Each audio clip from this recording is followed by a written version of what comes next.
things people often, I think, do incorrectly during deck building is avoiding putting individually powerful cards into a deck together because of anti-synergy. So someone just commented that Tasigur is too much of a non-bow or potentially non-bow with Thing in the Ice. And I agree that these cards don't synergize well together. What these cards are, however, is both individually powerful. It's kind of how Snapcaster Mage and Delve, that technically isn't a combo, right? Like those two things kind of are at odds with one another, but it's okay to include both those things in our deck because Snapcaster Mage is a powerful card and our Delve card is a powerful card.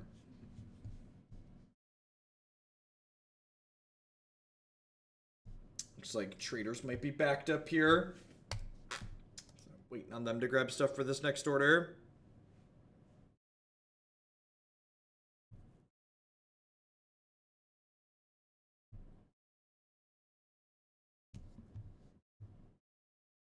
We did not win the last match. Ended up not finding a bridge in our top half of our deck.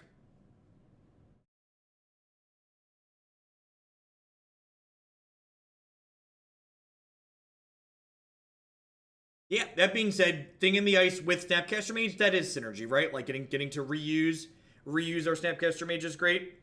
It's possible that not having 4 snaps in this list is a mistake. Card's really good. Yeah, that's the other thing. You're not always going to have Thing in the Ice, and some of the time when you do have Thing in the Ice, they're going to kill it. They're going to kill it before you have time to flip it.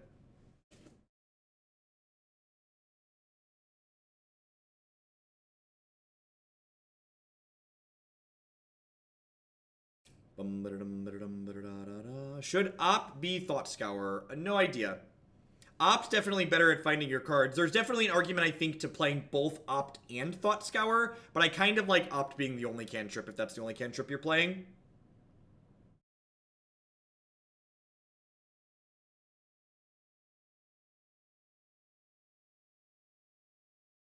Pyromancer went 4-1. You'll be able to find the replay on YouTube later, as always.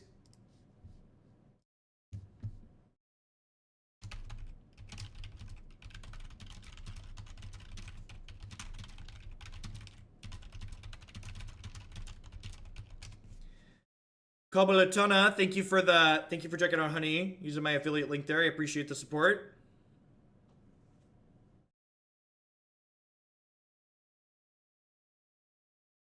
Do you have any suggestions for that specific format? Be conscious of how you shuffle both your deck and your opponent's deck, because you're not just making sure your opponent can't see your cards while you're shuffling, you need to make sure your opponent's teammates can't see your cards while you're shuffling. In my experience, I'll bite your legs off. It's worse than just drawing a card that deals damage to them. We actually played a Bedlam burn deck during the 24-hour burn stream, I believe, and it was pretty mediocre.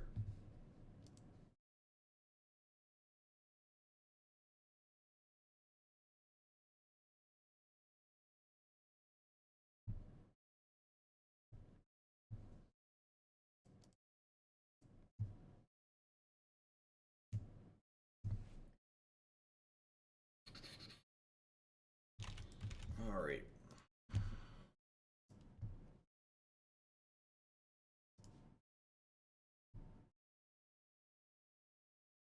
Yep.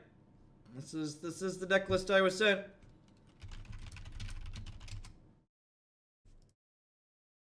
Again, for those that aren't familiar with the stream, I don't design all of the decks on the stream. Occasionally we have people say, hey, play this archetype and play your preferred deck list of it, but this is a brew. This is a deck list that someone has sent me $1 dues to play and say, hey, will you play this deck list? So we're playing their deck list. Are you planning on putting the blue-red tempo list with Soulscar Mage on the website? I am not certain what an optimal list with Soulscar Mage looked like, if any at all. So I don't play with the delay. I play Magic to produce good content, and streaming with the delay is objectively bad content.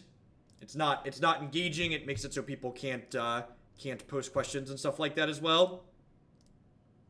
So basically I just run the risk of people sniping if they want to snipe.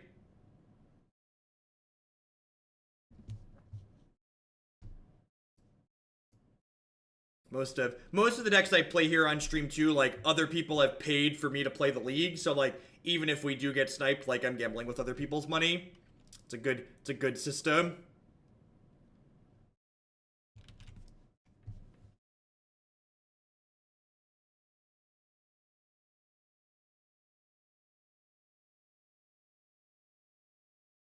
Not only is Swiftspear worse than Soulscar Mage because it's not a wizard, but Soulscar Mage has a text box other than 1/2 prowess. Like, the shrink a creature part of the text box is, like, super relevant.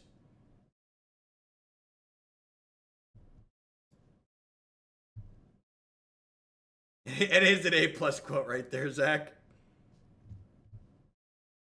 Alright, let's pop on into the league. It's gonna be the last one of the afternoon. Thanks everyone for hanging out.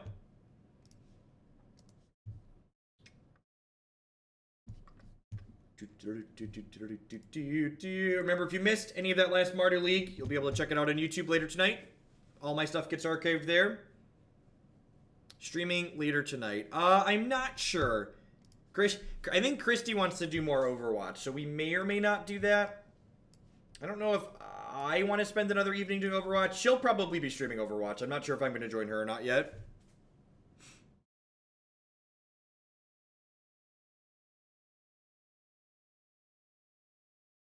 Yeah, that seems like a reasonable assessment, Turkin.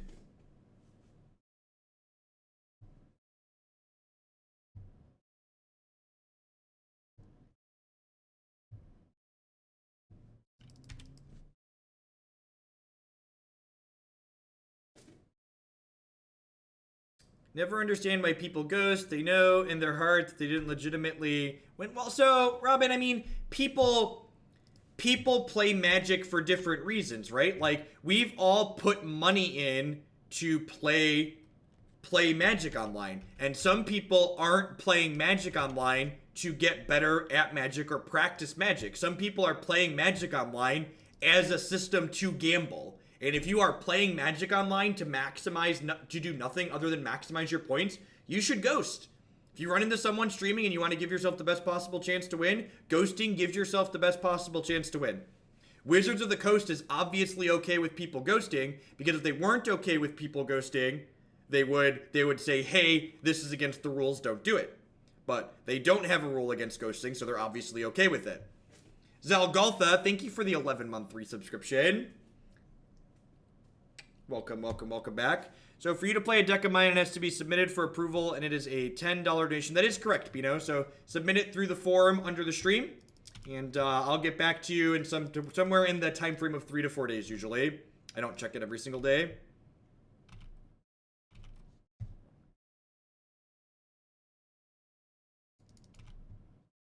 So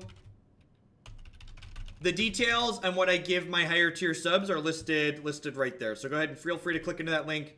And I give bonuses for both my tier 2 and tier 3 subs. And if you click on the subscribe button, it should give you options to upgrade your current sub.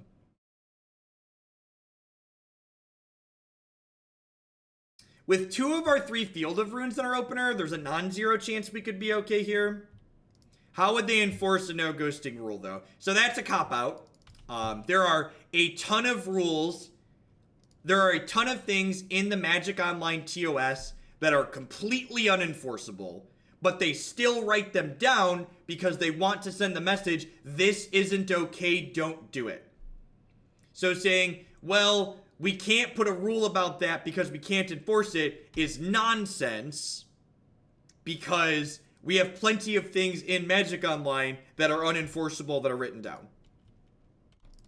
It just, you know, saying don't do this, it's against the rules, sets the precedent that, oh, you shouldn't do this, we're not okay with it.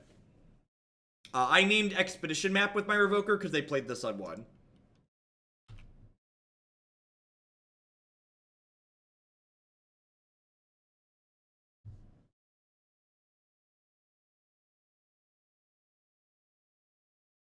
It's possible I should just, like, field plus like opt tier to try and find another threat, since this is killing my thing.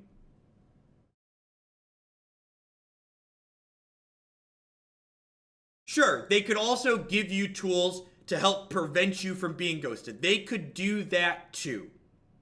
But I'm just making the very easy to make clear point that if they weren't okay with ghosting happening and they wanted it to be against the rules, it is very trivial to update the end user license agreement to say, hey, don't ghost, it's against the rules. Outside assistance is not allowed while playing Magic Online. You're not allowed to sit in a room with your friend and play Magic Online together during a major event. You're not allowed to have people play on the same Magic Online account because the account is supposed to be bound to a person. Account sharing and outside assistance are the two big ones that are unenforceable that exist anyways.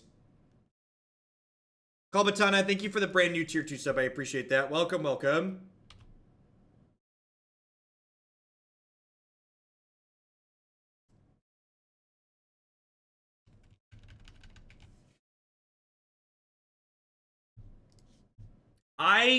In order for something to be cheating, it has to be breaking the rules. Ghosting is, you could say it's scummy. It's a crappy thing to do. Ghosting isn't cheating. Cheating by definition is breaking the rules. And ghosting isn't breaking the rules, so it's not cheating. That's how definitions work.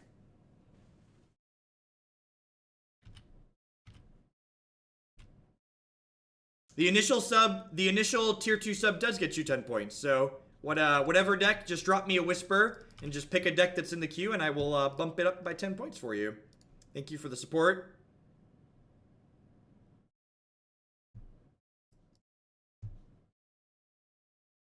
So they're not really doing anything here. So I'm actually just going to drain them with this, I think. Just like getting this going.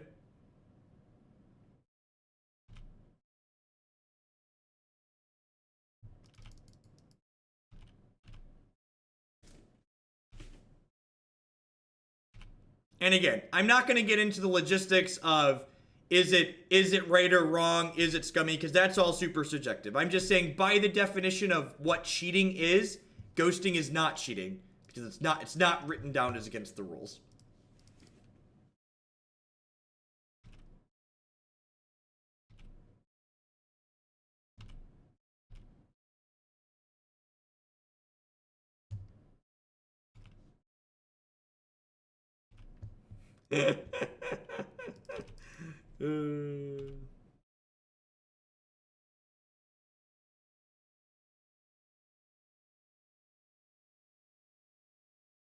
Y'all ready for the sweetest win ever?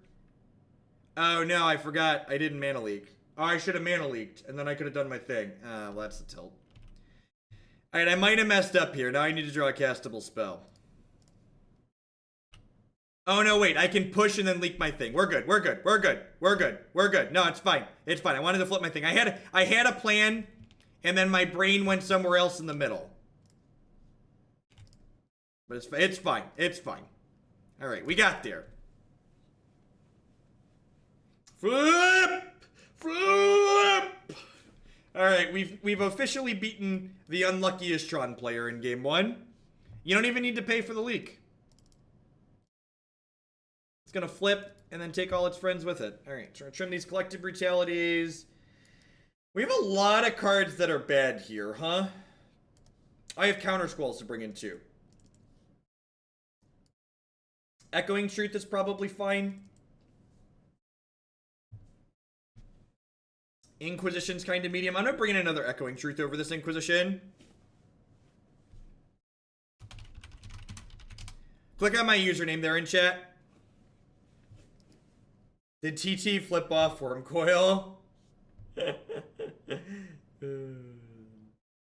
And so honestly, like, people talk about the friendly versus competitive leagues. One of the bigger upsides to playing friendly leagues, especially as a streamer, is people playing friendly leagues aren't there to gamble generally. They aren't there to farm moto points because it's a flat prize structure. You're gambling less. So the amount of ghosting I experience in friendly leagues is far less than it was when we were playing $12 leagues that require you to gamble more. I think Bitter Blossom could be a good sideboard card in this deck. Yeah, probably. If you wanted something explicitly to grind more, it's probably a fine card to include.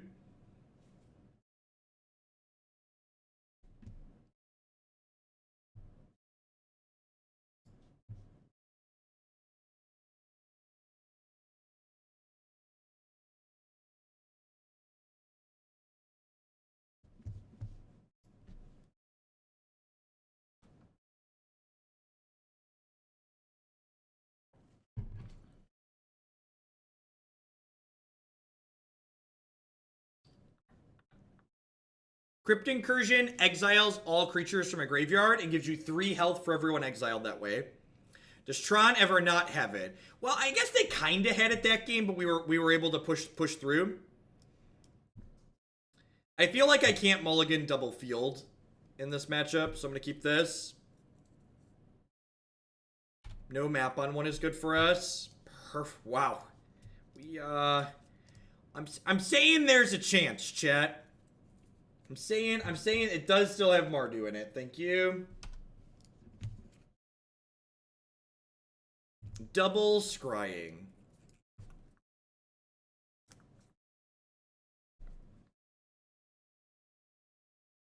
Oh, I guess I'm taking a scrying here. So I'm gonna be field of rooting them anyway, so I want to keep them off of as many as possible.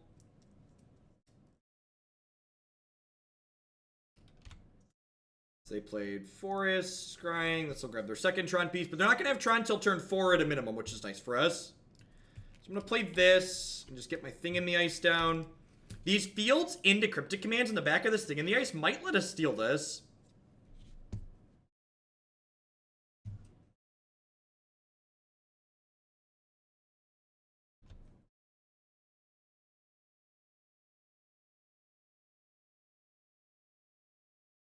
Okay, if we hit an untapped blue or black source here, I might snap Inquisition them rather than fielding this turn so I could take this Oblivion Stone. That's unfortunate.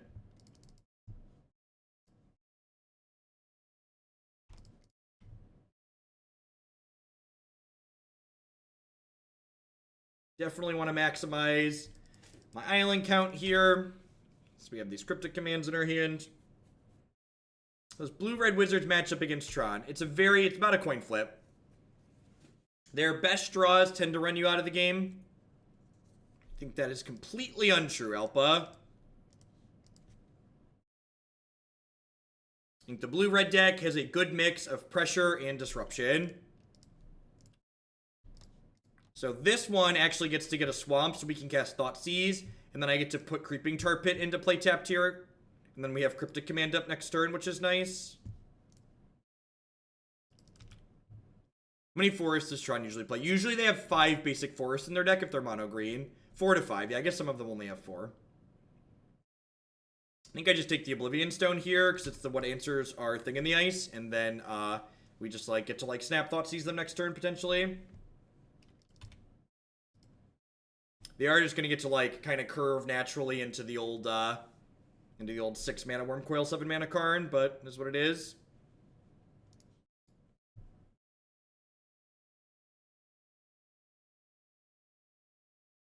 Thing in the Ice is really sweet. If you think Thing in the Ice is an awesome card, you should definitely check out the Jeskai Thing Ascension videos on my website. I think that deck's really sweet. We played it through a couple of leagues. Just what I'm talking about!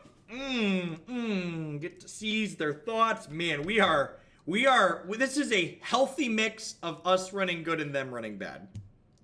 Which is nice. I would not be surprised if this matchup is bad for us.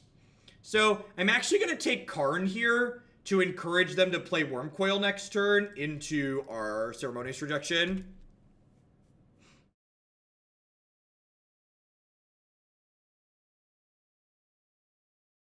Yeah, the Mardu deck list listed on my website is what we played today. Ding. Ring the dinner bell. The Thing in the Ice is hungry. And once we flip this Thing in the Ice, we have Snap Ceremonious Rejection up. Are we done here? Are we done? I think we're done, right? Why are we still playing? I'm gonna keep the Echoing Truth just in case things go sideways.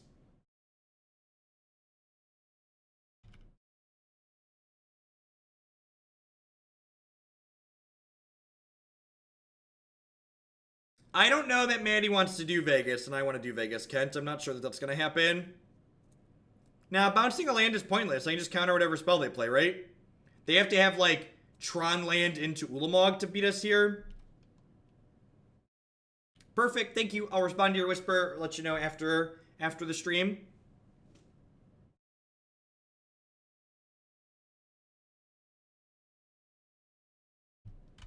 So my hand literally can't get better at this point, so I'm just going to guarantee they don't hit Tron next turn. And if we guarantee they don't hit Tron, that means they can't cast Ulamog, which means Cryptic plus Snap Rejection should mean they're dead. Lethal on board with Snap in hand. Is that true? No, we'd be one short, right? Because they'd be going to, this would be 7, 10, 12, and they're 13. I believe you are one off.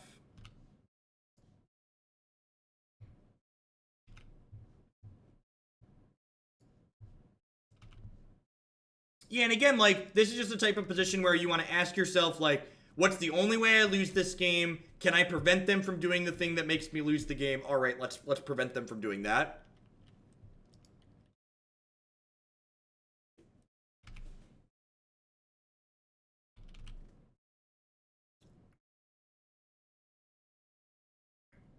They stumbled just enough to allow our Field of Runes plus our Disruption to really take over this game.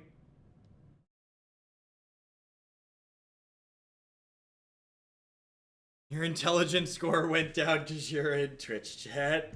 Ain't that the truth?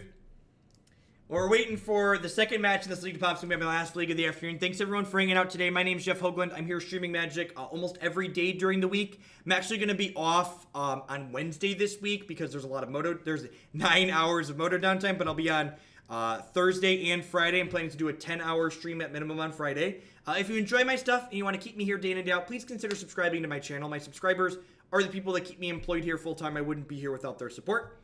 Past subscribing, you can support my content by checking out some of my very wonderful sponsors. Cardsphere.com would love to help you turn some of your cards into other cards directly through their players. There's no haggling. They just take 1% fee off the top. InkedGaming.com would love to help you customize your gaming experience using code Jeff12. You can save 12% on custom playmats, mousepads, binders, and bags with them.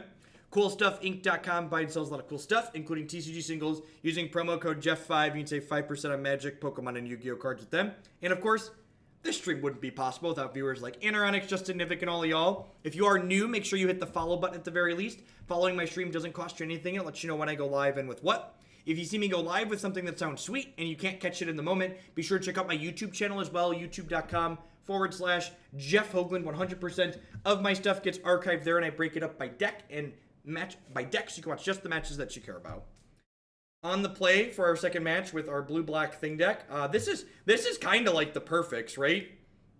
Like if every, I think we drew Well-Being, and I would be surprised if that set of games, those pair of games we just played, were representative of this deck as a whole against Tron. So we get to like turn 1 discard spell, turn 2 Thing in the Ice, turn 3 Snap discard spell, just like really elegant curve, like disruption, clock, disruption.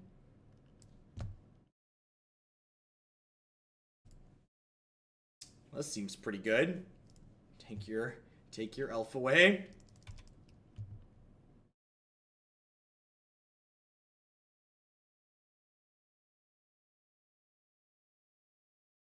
You need to click the bell for notifications. Is that how that works now? I'm not down with all the YouTube verbiage.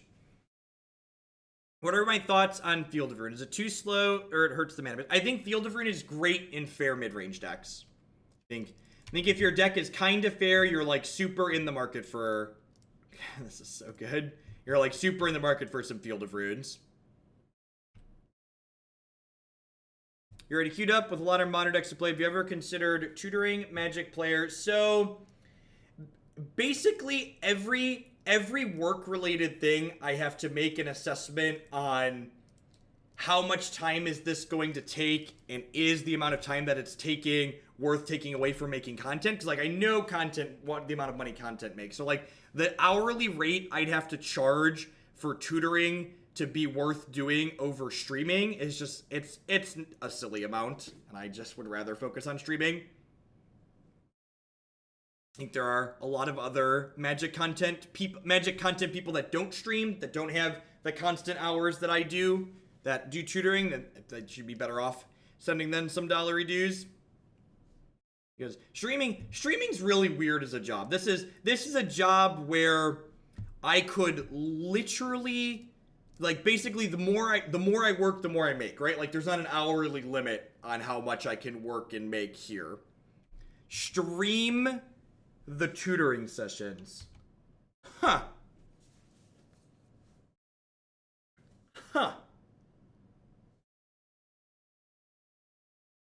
That's like an A+ idea.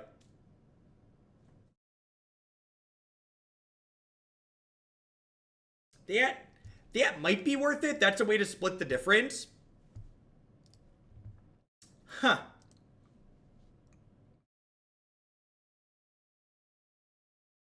That's something I'll think about. That is something I'll think about. That is something that could be a reasonable possibility. Ooh, getting kind of punished here. I chose not to Thoughtseize because they would have had to draw exactly Collected Company to punish me here. And they drew exactly Collected Company. So if they rip a land next turn, we could actually be in a little bit of trouble.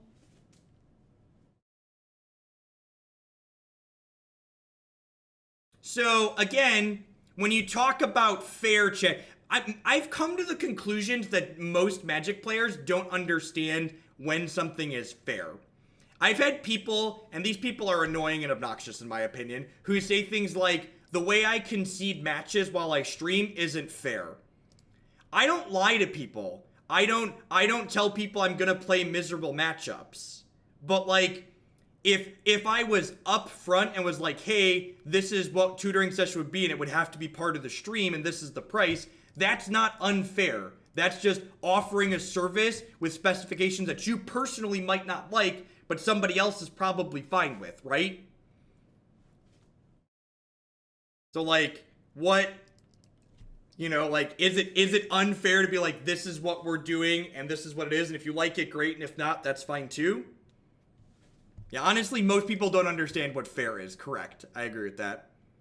What you do on Twitch is impressive. I've never been able to handle a chat box playing Magic optimally. Well, I wouldn't claim to handle Magic optimally, but I try.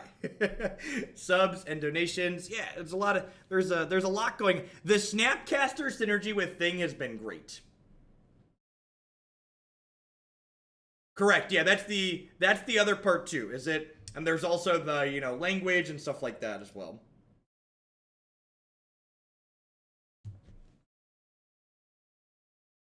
Could you do a math stream? Probably not worth the time. Alright, so what are we doing here against Elves? I think I want these Dismembers.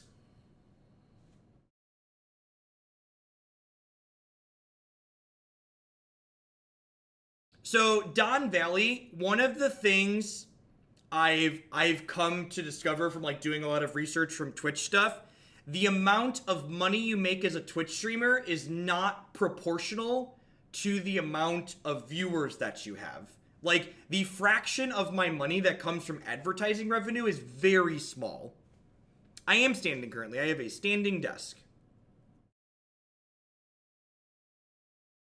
So, I think I want these Dismembers, unless you're Ninja. But I mean, even Ninja, like, if you scaled my income to, like, what Ninja has in viewer count, it probably doesn't scale proportionally, because that's not, like, Ninja makes an absurd amount of money, but what I'm saying is somebody with 2,000 average concurrent viewers doesn't have double the amount of income that I have. Like, Kenji has more viewers than I do, but he has less sub points than I do. I don't know. I always assumed it was proportional, but as now that I'm doing this as a job, I understand that's not the case. Yeah, I have an anti-fatigue mat that is great. Soon, I will no longer have to till the fields. Hoglandia Peasant, thank you for the 7 months. I appreciate that. What am I doing? Am I cutting Phyrexian Revoker? This card seems bad. I'm going to do that, and I'm going to bring in Dismember, and I'm going to click Submit.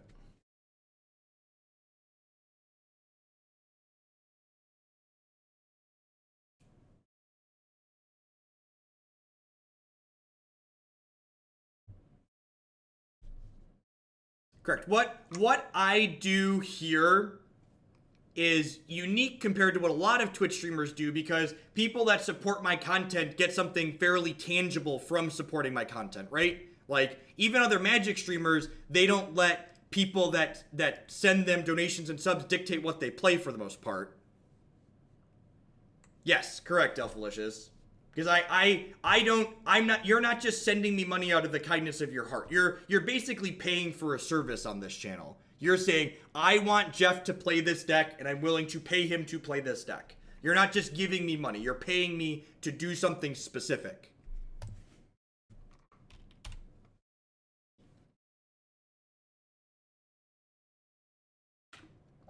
Crypt Incursion could be okay. I don't actually know. I feel like it's for the more graveyard focused matchups, but I could see it being okay here.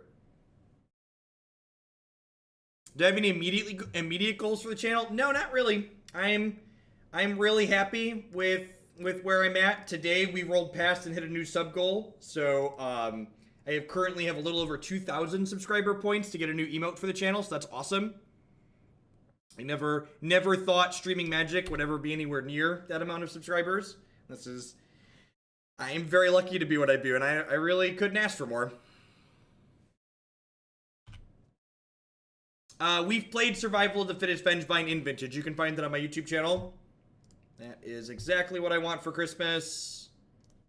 Would like to Fatal Push this. And I'm actually going to play the Creeping Tar Pit past here, because if they brick on a Lord, Tar Pit blocks their 1/1s.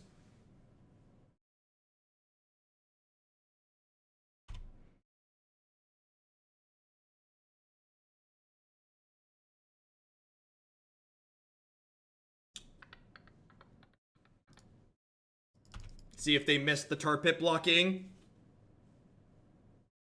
Shaper Sanctuary is very good against us.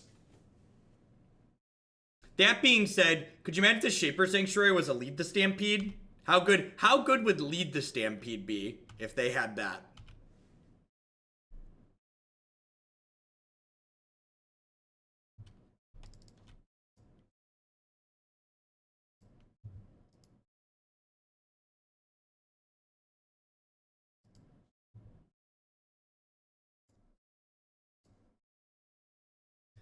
So I'm going to trade with this here, and then I'm going to opt.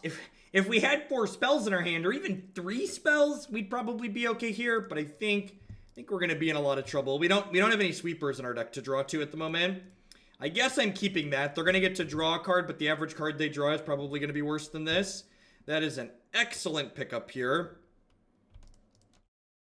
So I get to play this. I'm going to go ahead and escalate this Brutality to gain 2 health here.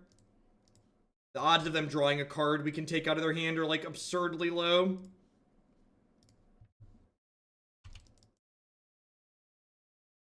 Yep, Seth. Yep. I think it's escalate drain. We basically just like want to stay alive until we can flip this thing at this point. And this is the kind of position where I'm in now, where I wish I had more cantrips in my deck, because I really just want to like filter through and flip this thing ASAP, and our deck's kind of slow at doing that generally.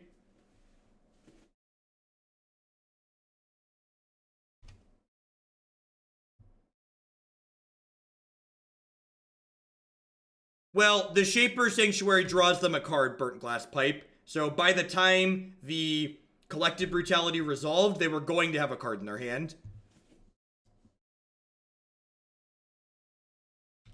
It's kind of a cantrip. There should definitely be 4 Snapcaster Mages in this deck. Not particularly close. Should be 4 Snapcasters in this deck.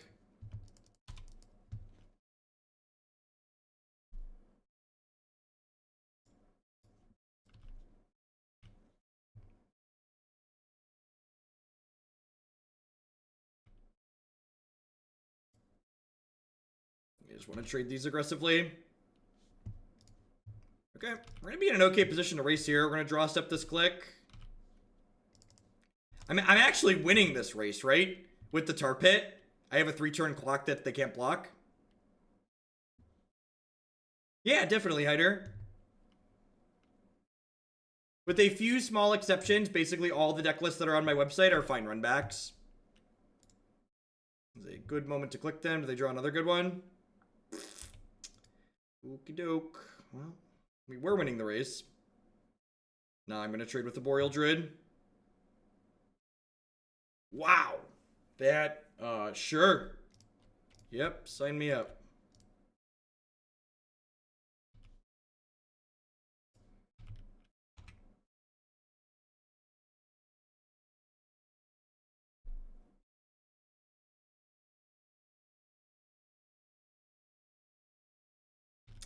is the best draw on their deck? Because it makes multiple bodies here. I guess Collecting Company is the best draw on their deck. That's the next best draw for something that gets multiple elves, because it gets multiple elves.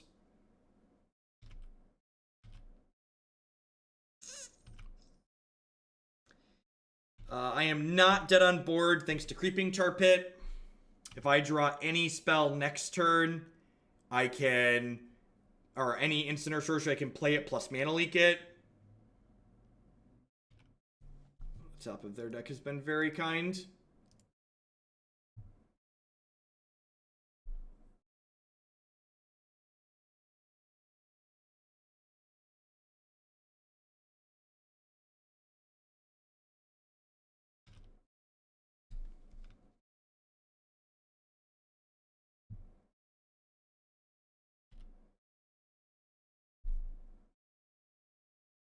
I did not bring in Crypt Incursion, which might be a mistake.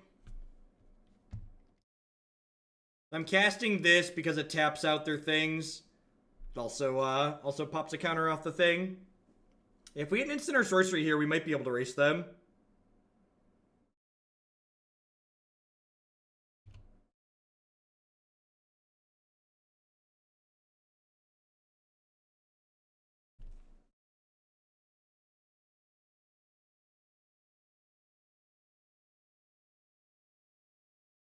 Oh, you think I should have mana leaked the Stampede? Yeah, maybe that's the case. Instant or sorcery, please. Instant or sorcery, please. This is zero blocks here.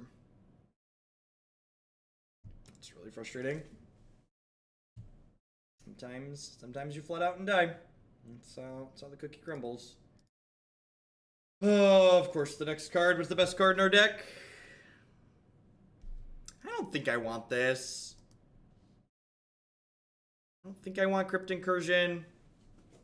What is Crypt Incursion better than? I kind of like all of the cards that are in our deck at the moment.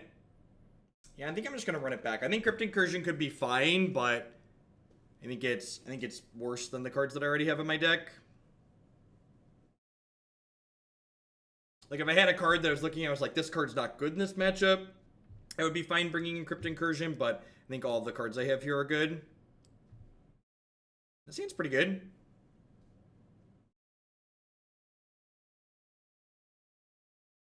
Oh, that's a good point, Hank. I didn't think about that. If I would have blocked, because I didn't block, I didn't have enough health to cast a Thoughtseize. That's a good point. Yeah, I definitely should have blocked because of that. Well, that is a hand of magic cards. Now, I think it's very incorrect to bring in Damping Sphere against Elves. Elves generally boards Damping Sphere because while it can slow down their most explosive Heritage Druid starts, generally speaking, Elves is fine playing through a Damping Sphere. Did they top or bottom? That's a good question. They bottomed. They are looking for help. Help. I need somebody help. Not just anybody help. I need somebody help. There's so many new Magic products that are constantly released. It's kind of fatiguing in a way. I'm kind of like the Grinch who hated spoiler season in a way. I'm not a huge fan of it. I feel like I really like getting bits and pieces of information slowly is annoying. You really need a full set to get a good picture of what's going on. I'm the type of person who, whenever people come through spoilers, I'm like, that's great. Tell me when the full set's released. That's great. Tell me when the full set's released.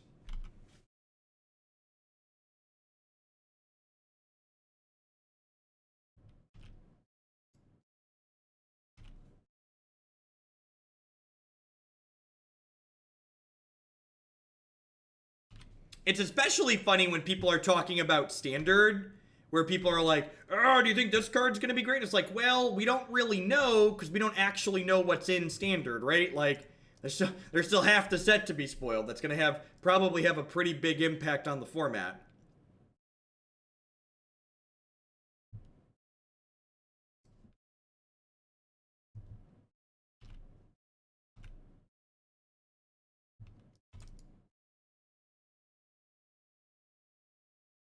Is it spoiler season? Isn't it always spoiler season? What's going on, Dreadnought? Yeah, running a little bit later than normal today. For those of you that do prefer afternoon streams, Friday I'm planning to do an all-day stream into the evening. So I'm planning to go for 9 or 10 hours or so, maybe even 11 or 12, depending on how well we're running.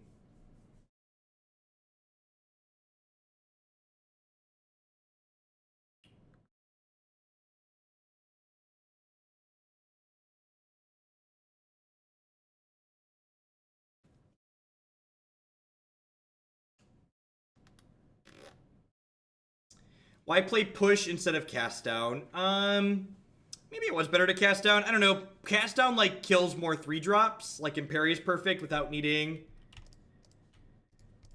I'm blanking on its name. I mean, like, I'm not in a huge rush to flip Thing in the Ice, chat.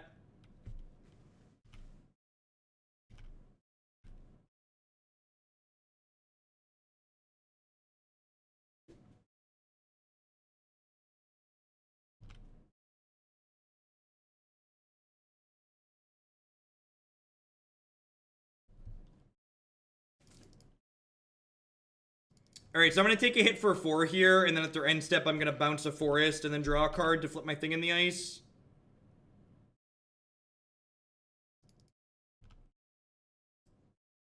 I'm choosing not to do it now because my health total is still high enough, and I want there to be an empty board next turn. I'll bounce this. Howdy, Eusebus. Tassafish. That's a sweet one.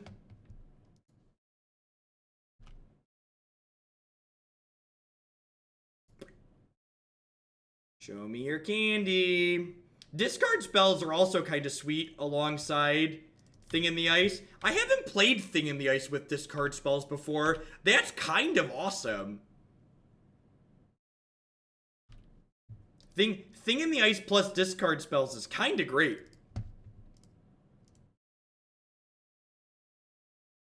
Remember, when you delve, you can control which cards they have the option to give you back. So generally, when you're delving for Tasigur, you want to prioritize delving spells to get down to just 1 spell in your bin to take away choices from them.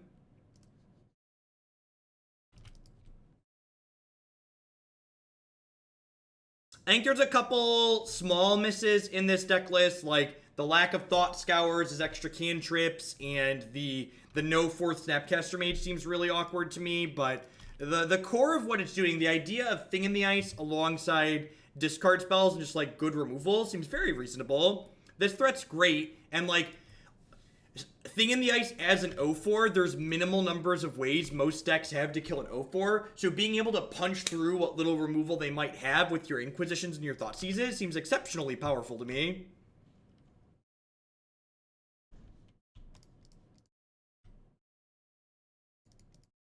If we mill 2 lands here, we get a Fatal Pushback. I got an Inquisition instead. I think I'm just going to go ahead and hold up the cast down this turn.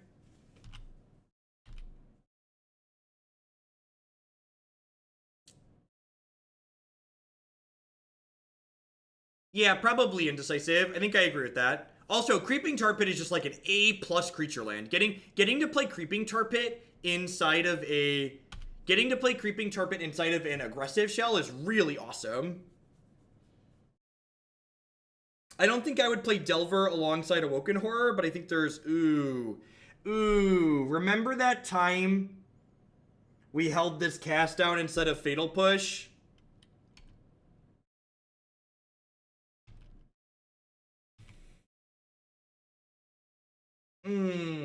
That's unfortunate.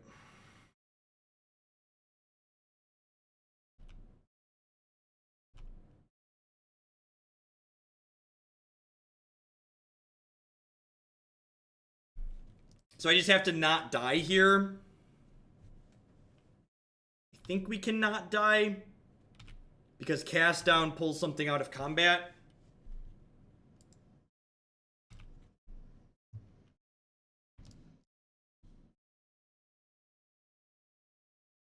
Yeah, the Revokers are weird too, Burgle. I think the person that built this deck just got too caught up in their theme, basically.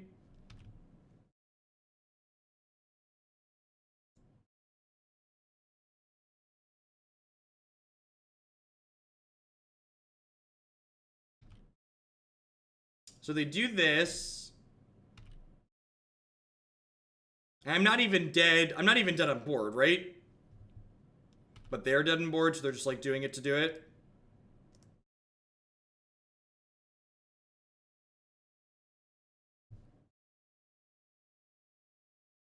Yeah, some amount of Stifle Birds are probably pretty good in this deck. I've just been super high on that card.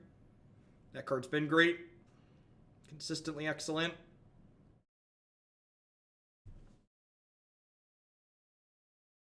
Burgle hates Stifle Bird. Ignore him. He's usually good, but you can ignore him here.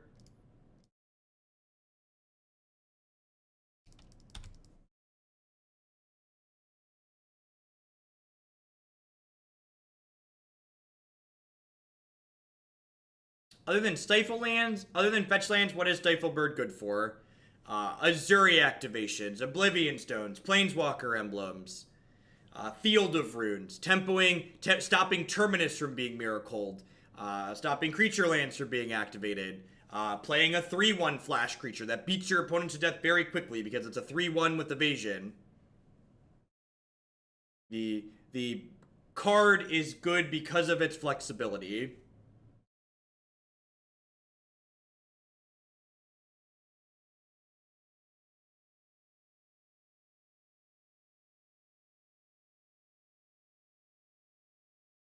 It's good against Storm. Yep.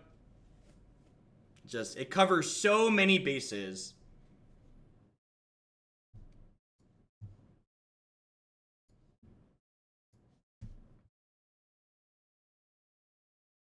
Yeah, so like looking at this and thinking about after these games that we're playing, I think these Phyrexian Revokers are some nonsense. I think I'd probably trim a land down to 22 and get 2 to 3 Thought Scours in here as extra land drops. I get then the 4th Snapcaster Mage as well.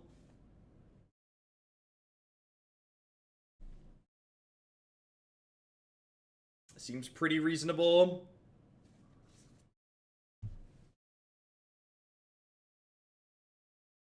Seems pretty good.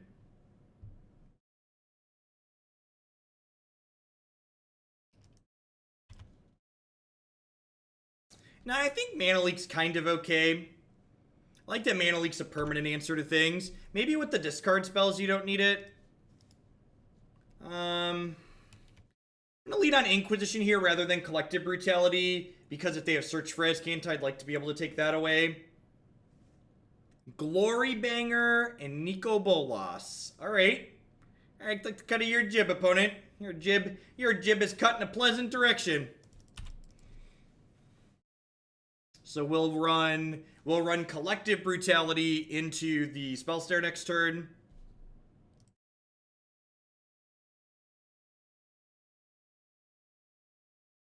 Yeah, Jeskai Thing Ascension. You can find it on my website.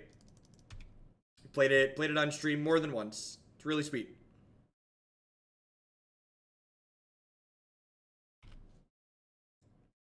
I'm gonna go ahead and draw a step click here actually since we hit the land.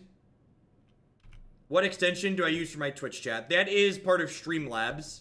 Streamlabs does all my on-screen stuff. The alert box in the corner, the chat box, the pop-ups that come up when someone subscribes or donates.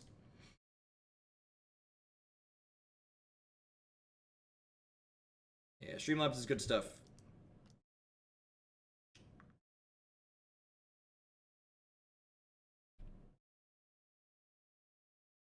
That's actually really funny. You can bounce it with Thing and get more value. Didn't even think of that. Easy Snapcaster Mage. Easy Snapcaster Mage. 6. They don't have a second red for Glory Banger at the moment, so that's nice. They are, however, going to get to stick a Nico Bolas next turn. Guess I'm okay with that. Probably just stick this Tasigur and like run them down, right?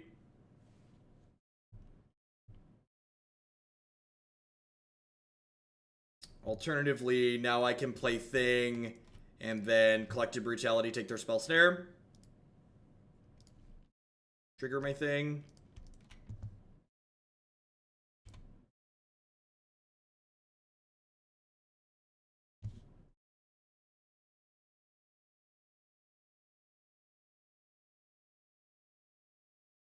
What'd they do with their visions?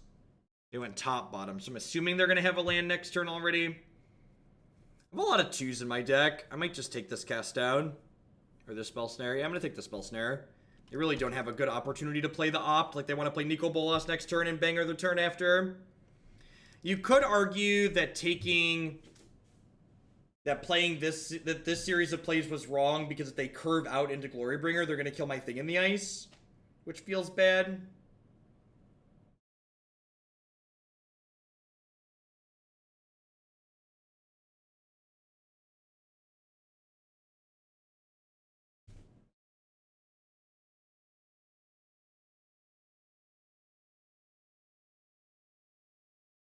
They put 2 cards on top.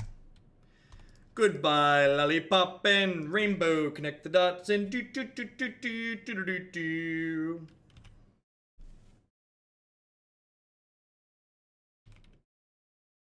I assume since they top, they're gonna find this red source here. Feels bad, man. Yeah, I think I should have played the Tasigur the previous turn. Could also probably argue I should have. You could also probably argue that I should have held the land to discard the Nicol Bolas in case they draw a way to kill this Tasigur.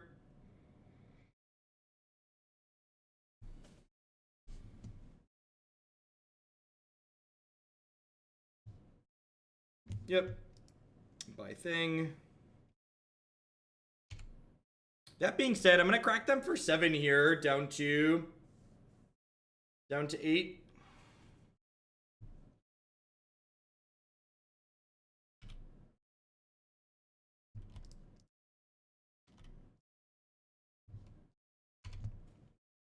And this thing's tapped down.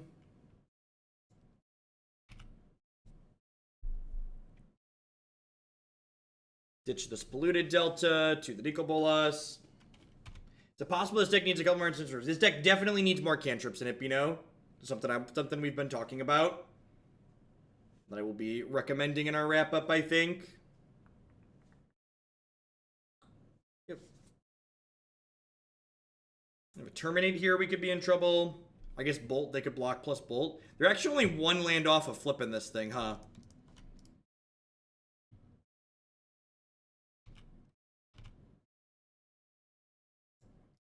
I have not played with Soulscar Mage enough to know if it is good or not.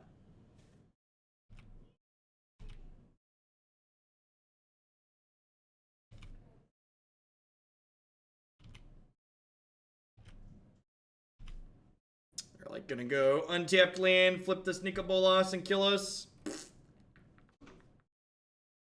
That is not an untapped land. She wants to say hi to Dad. Hello, oldest son. How was school today? Did you have a good day at school? Yeah. Can you come say hi?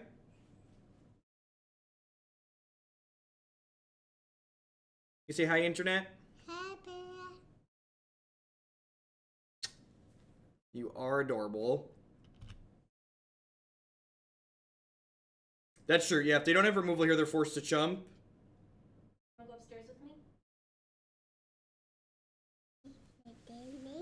Daddy will be up in a little bit, okay?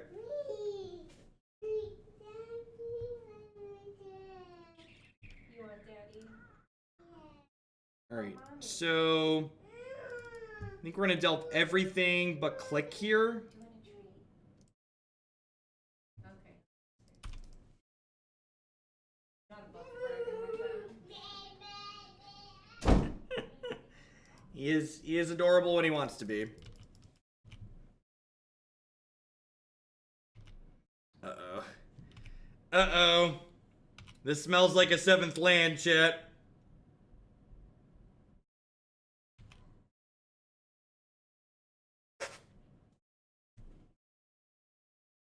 Not a good scene for us, chat. Not a good scene.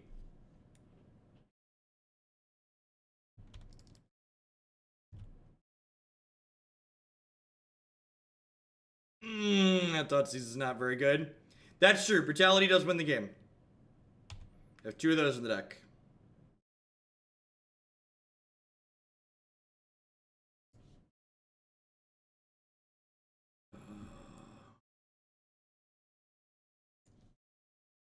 Did yet. Corey Bollinger, thank you for checking out, honey. I appreciate it. Welcome.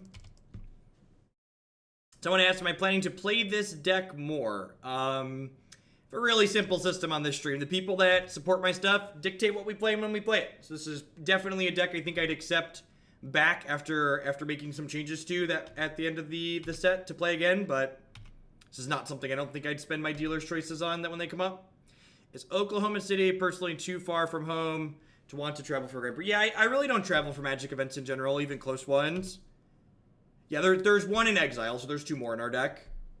So there's 3 copies of Brutality in our main deck. We did play Blue-Red Jet, and we kind of got dumpstered. Had a bit of a medium run. And Anner pushed up a cut the line for it. Went a little bit medium.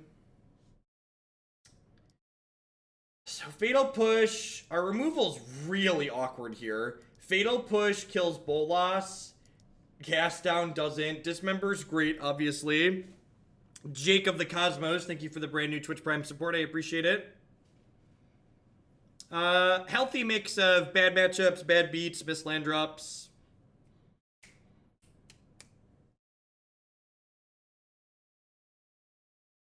Would I go to a Pro Tour if I qualified? Maybe. I'd lose a lot of money going to a Pro Tour. So I'm not sure that would be something that I would really want to do. Mr. Revoker doesn't really make sense. Mana Leak seems great here. Thoughtseize is fine. I'll trim 1 Fatal Push. I don't think this is a Countersquall matchup. My opponent's payoffs are all creatures. We've not had any 5-0s today. We 4-1 with Mardu Pyromancer.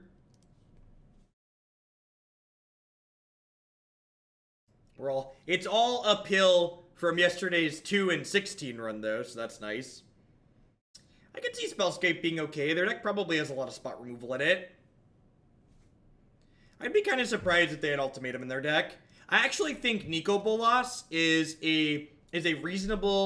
probably a close to modern playable card. It's kind of like a Cruel Ultimatum that's playable on turn 4.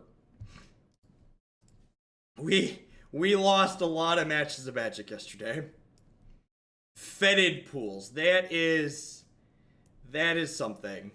Alright, I'm going to take Terminate since that can kill Tasigur.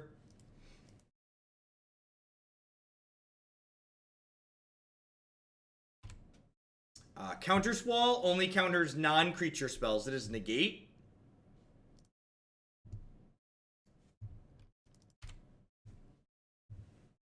You know what else turns dead lands into gas later? Creature lands. It turns your turn 1 land into gas later too.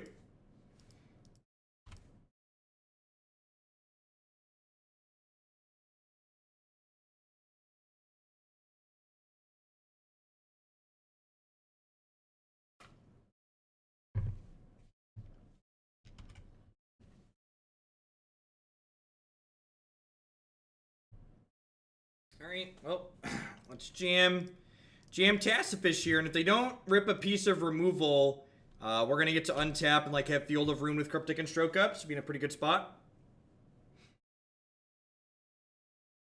Yeah, Tarpit would have won us the last game for sure. It was real close at the end there. Oh, I guess we did have a Tarpit for a hot second, right? They killed one of them.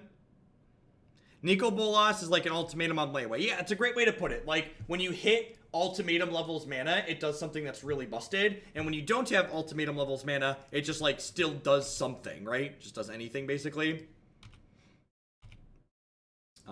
I'm probably, like, snapping off a Cryptic Command on most things that they... Like, any Nico Bolas is just, like, snap Cryptic, so we get to untap and smack them with Tarpit. We do know they have Bolt and Fatal Push in hand, so like attacking with Tarpit's gonna be kind of iffy if they're leaving mana up.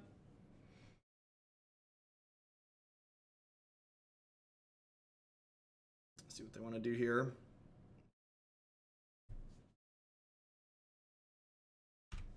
I'm just happy to keep beating you down with my 4/5. This is again just like one of those cards. It's part of the reason why what's it called? Why Hollowed One is such a good modern deck, right? Like, these Delve threats line up so well against black and red removal in this format.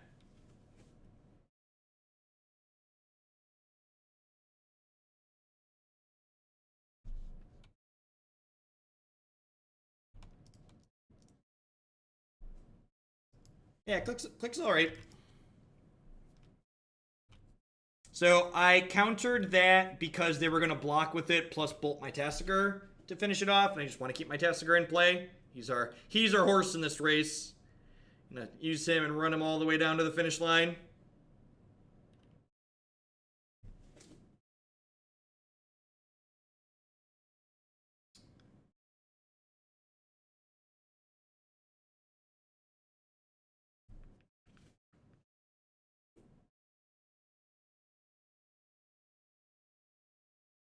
I'm not sure why MTG Bot thinks we're in 2 leagues, but the first one is accurate. We are 2-0 here, and we are down a game in this third match.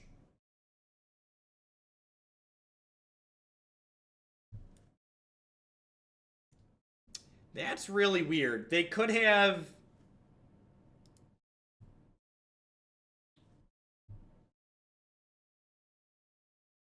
They could have, like, shocked this plus K-Command shocked. They could have, like, shocked this plus bolted it.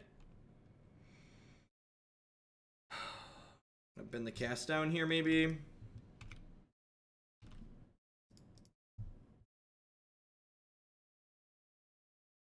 So, crypticking the bolt means their Snapcaster Mage gets to block my Tasigur, which feels bad. Yeah, they're leaving a push for the creature lands here this way, I suppose.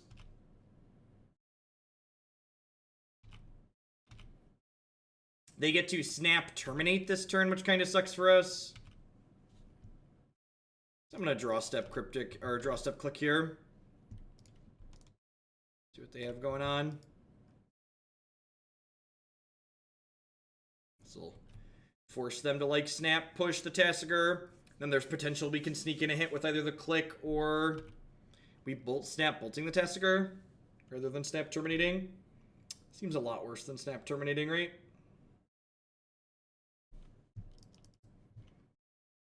If they don't have double push here, we can actually just try and get lethal in, right? Like Clique plus Tar Pit is lethal.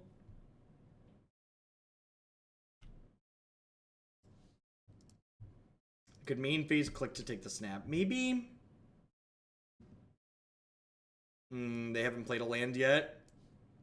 Guess I'll take their Fatal Push so we can try and get in with the Tar Pit.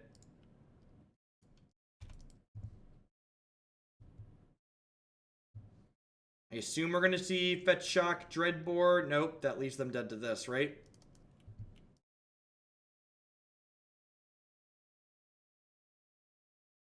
Did I click their Fatal Push into a Fatal Push?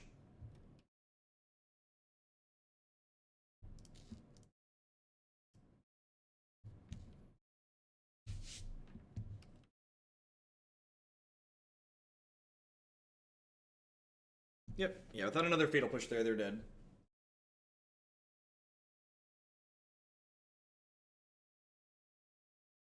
Do I want this? Kind of feel like I want this.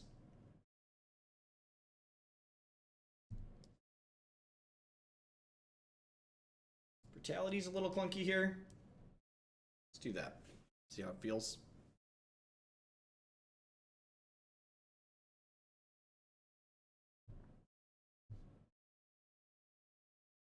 Yeah, sign me up.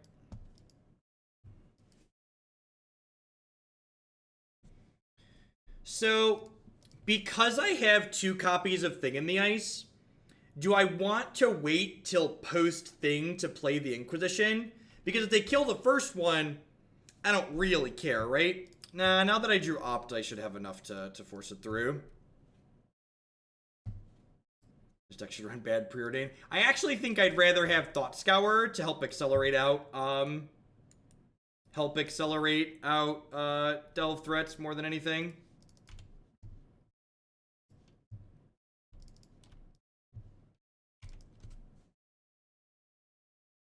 Let's play another Thing next turn. We'll have Doomblade for their first dragon.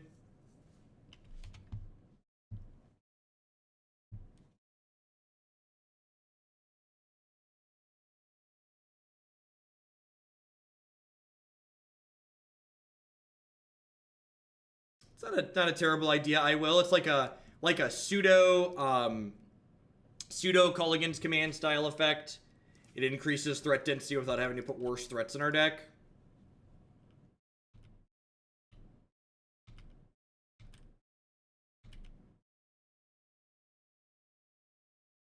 I mean, I have cast down to clear Glorybringer.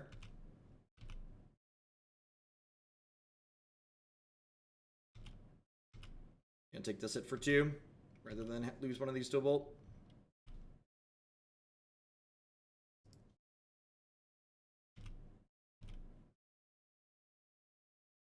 In.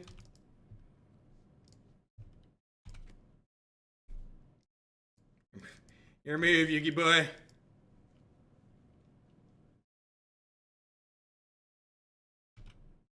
Yep, Glorybringer is definitely good against Thing. That's how we lost game 1. We weren't able to flip a Thing quick enough. Fellows, fellas, with the 4-month resub. Thanks for the 3rd of a year and welcome back. I appreciate that. Thank you for the continued support.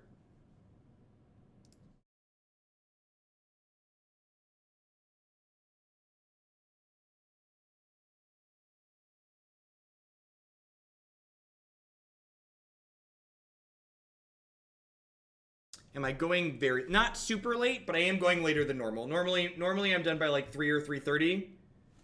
Christy got off work early today, so I am able to run a little bit later. This is gonna be my last league of the day. This is match 3 of this league.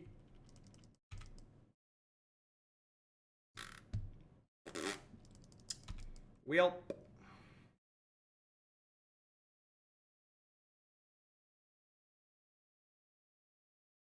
If your thing is black and blue, you should probably see a doctor. That's probably not terrible advice.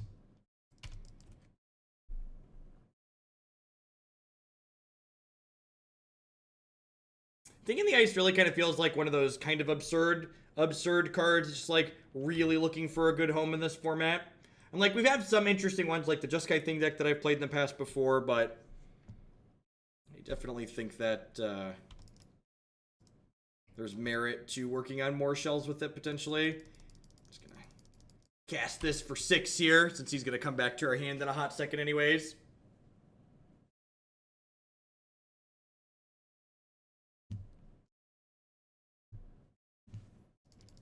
Yep.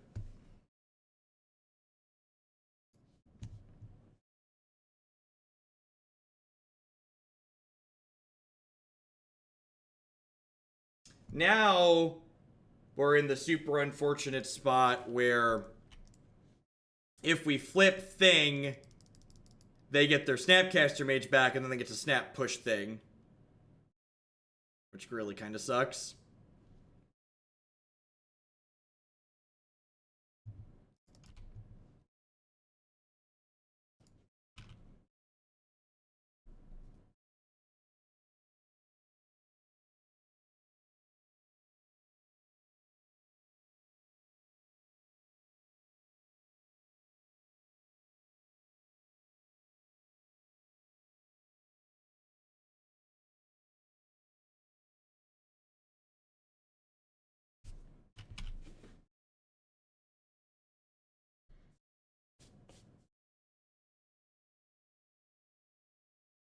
I try not to move things around too much, Octomono. It just becomes really hard for me to keep track of. Alright, so at this point, I'm just going to block, because my Thing in the Ice is going to die regardless. I mean, are we really spinning our wheels? Like, we have this Tasigur, and like, he's drawing a lot of cards.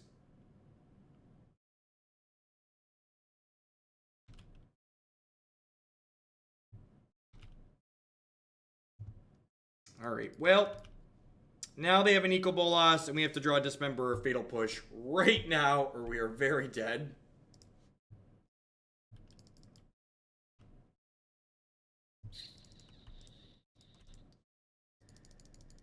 Alright,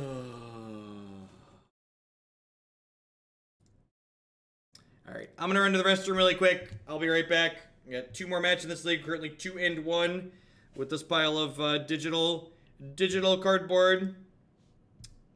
We'll be on our way.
Oh.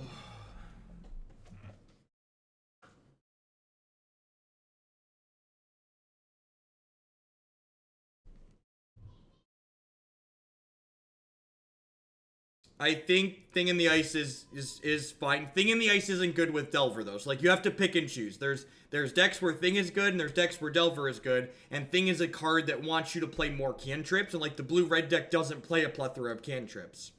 And like you can play a blue-red Thing in the Ice deck, but then that's a different deck than what the blue-red deck that we're playing is. And that's fine, like, Modern's a great format, there's lots of different decks you can play, but, like, I think playing Thing in the Ice makes you a functionally different deck.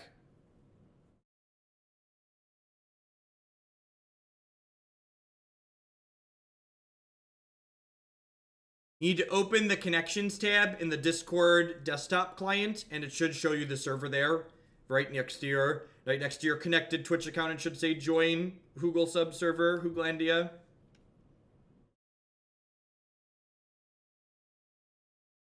Should show the crown icon.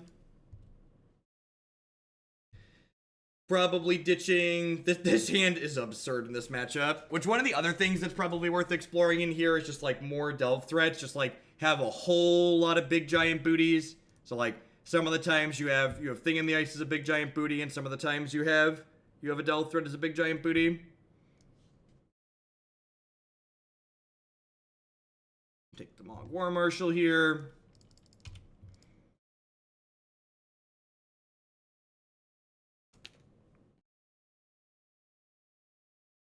I think Soulscar Mage is better for the matches that you want that tile of effect in, where you need to kill things that are bigger. Yeah, this deck's really sweet on Holy. I think it's probably something we're going to work on more in the future. Congrats on your 4-1 with the Grixis deck. Looks really sweet. I think I'm just going to full mode this. Discard both these discard spells. Take their Goblin Grenade.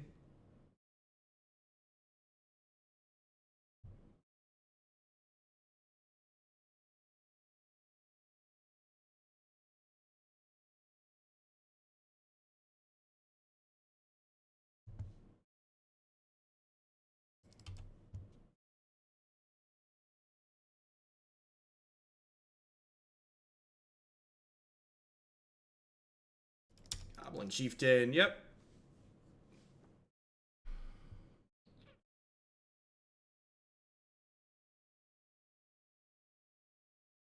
What we draw here. Delta is a great draw.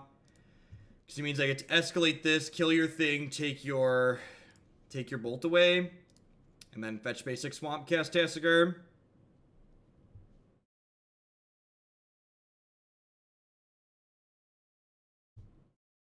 Not everything in your deck has to be synergistic. You can just play individually powerful cards together.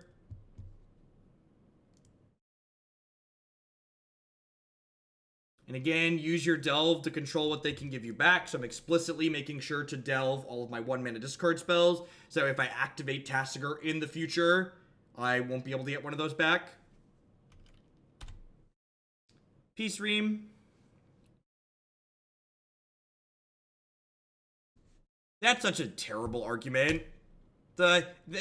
Listen, just like, as Magic players and people that want to grow and learn, never respond to someone's statement of why is that good or is that bad for this reason with, well, I did well in a tournament with it, so that means it has to be good, or somebody did well in a tournament, so it has to be good. That's a cop-out. That's an excuse to not think.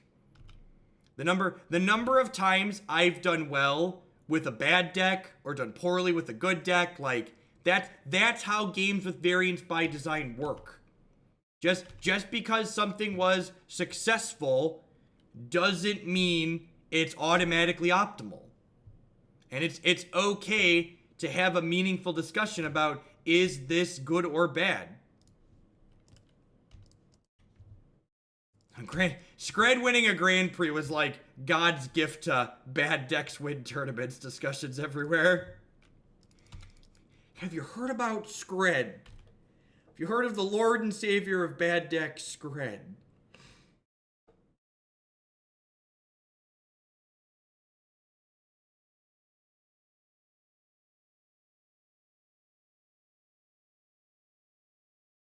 My attack with Tasigur was probably too aggressive. I probably should have just hung back.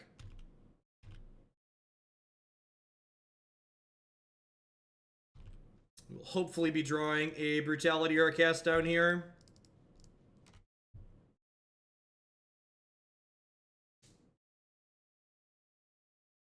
Any of those are good.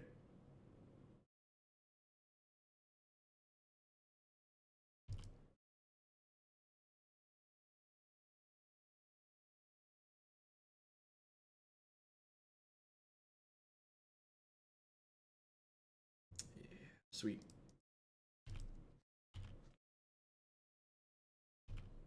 What's an example of a great... There's lots of great examples of like decks that are well tuned and have done well. I'm not saying that if a deck does well, it is then automatically inoptimal.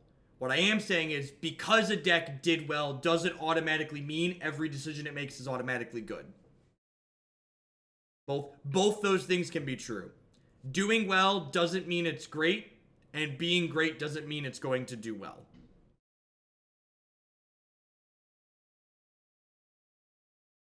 It's basic logic, yep.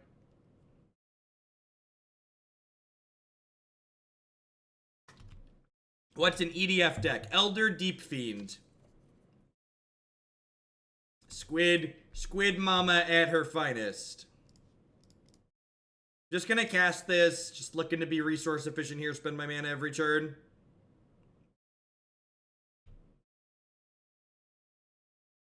We need spells, man. That's a heck of a spell.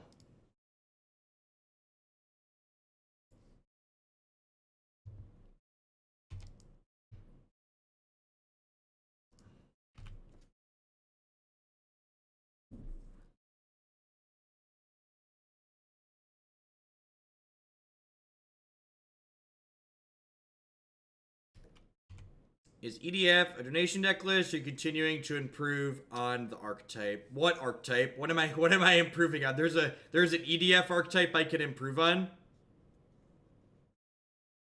I mean, that's a cop-out too, Rob.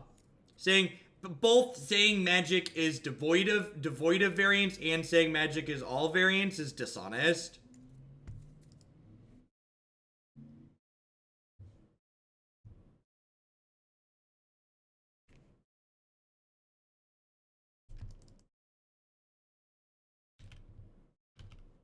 This is an interesting card in 8-Whack.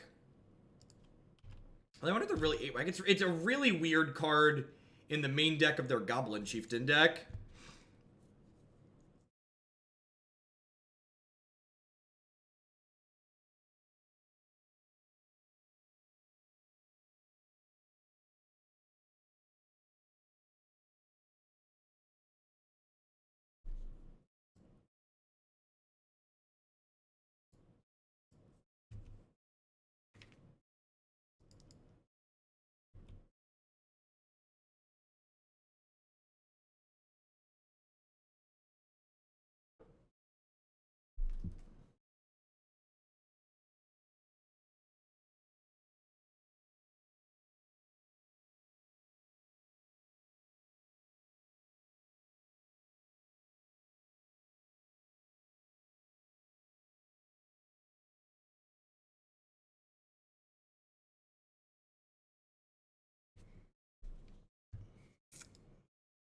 Well, that just happened.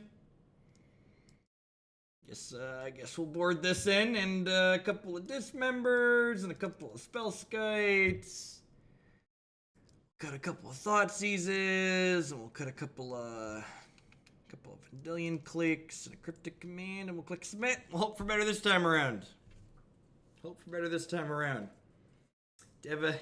Devastating Summons. You could say is aptly named. You could say Devastating Summons is aptly named.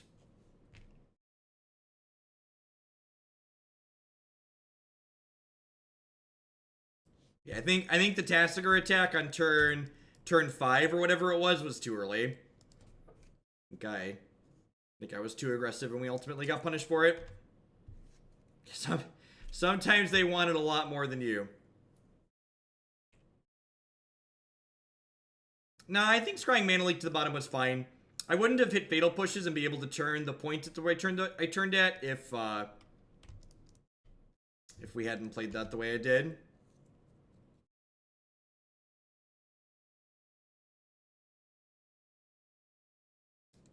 Thought we were close to locking that up. Little did I know. So, opponent missed a potential point of damage here.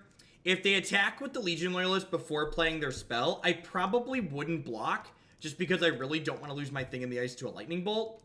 Maybe that's not true. But anyways, even if I would block and they don't want to bolt, like, they're basically just, like, giving me a chance to mess up and give them a point of damage.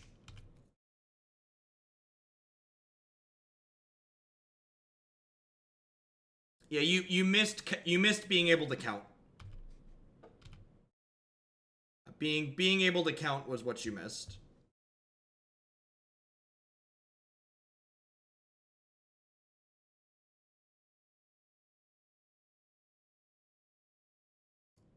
We're pushing this dork off a cliff here. And I guess I'm just running blocks on both of these, huh? If they have bolts, it's better than getting shoot up on my face.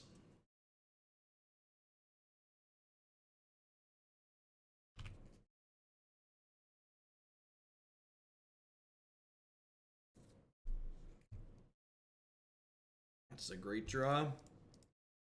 This will be a pretty easy game, it looks like.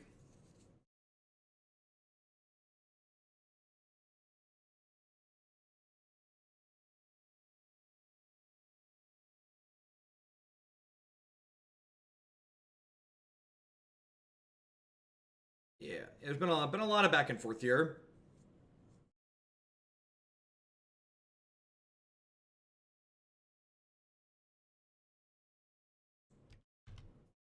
Yep.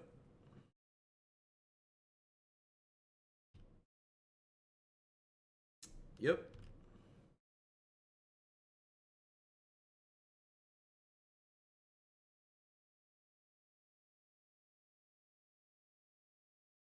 I'm gonna push one of the tokens. So I can't block these. I guess I could block them starting next turn. So, like, they get to hit me for 4 here.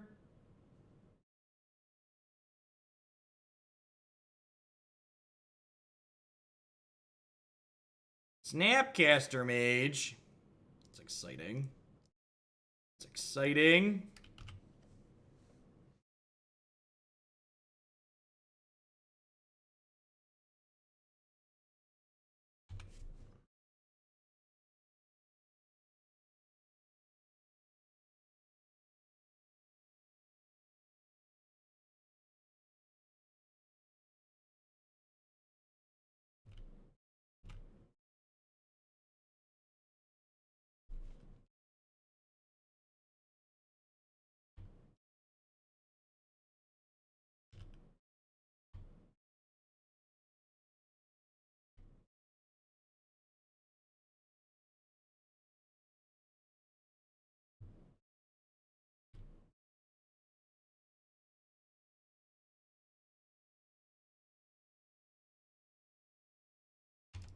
Yeah, the things getting snapped back has been great all day today.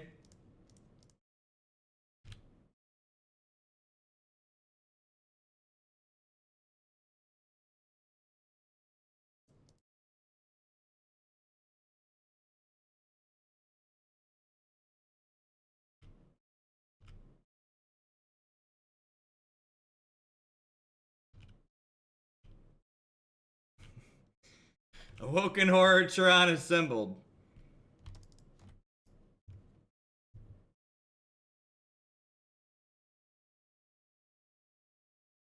Now you die. You die.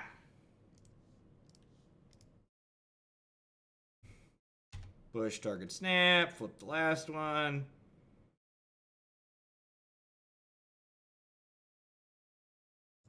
This dude means business. This dude means business.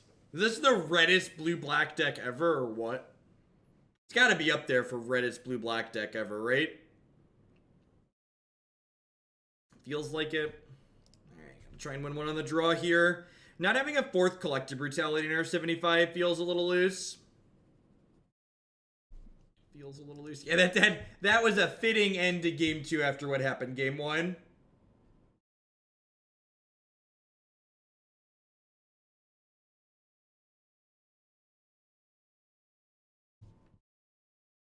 It's pretty good. It kind of sucks that our Black Source has to deal damage to us, but other than that, this is pretty reasonable. Blackleaf Cliffs, or Darkslick Shores, whatever that land's called. Swamp. Inquisition. Okay, I think I'm going to Inquisition on one here. Gonna pick apart their opener a little bit.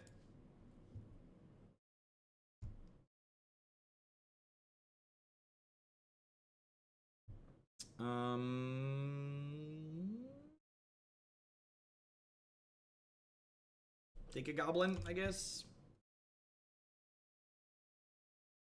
Yeah, I think I've got some ideas for hopefully making this a little bit better. I got some things I would like to try for sure at the very least.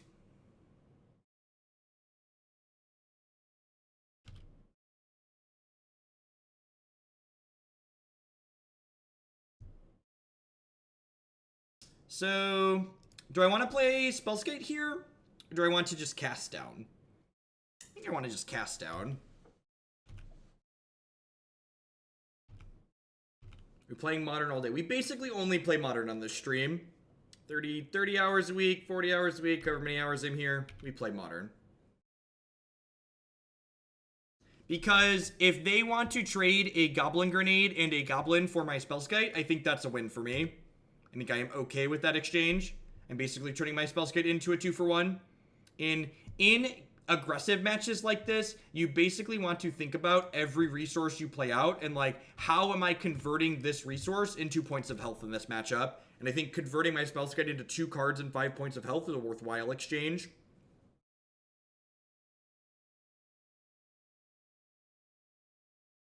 Thing in the Ice is an excellent draw here.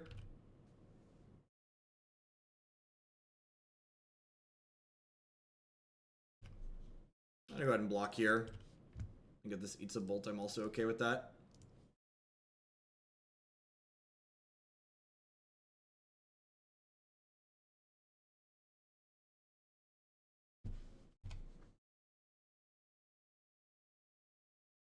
What?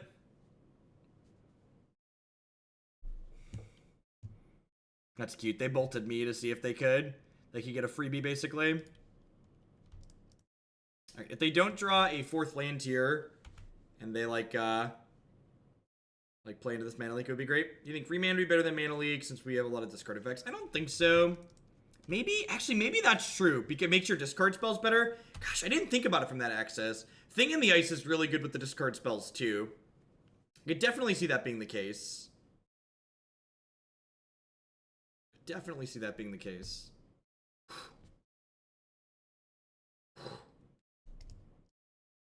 But still my heart. I guess I actually just want to only give this -2/-2 because I want the maximum number of spells to cast to be able to flip this thing, right?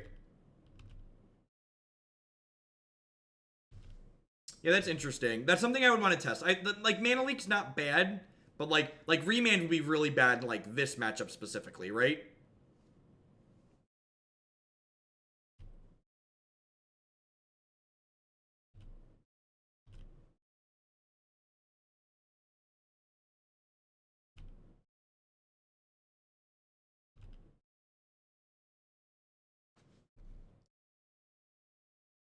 Oh, this deck is sweet.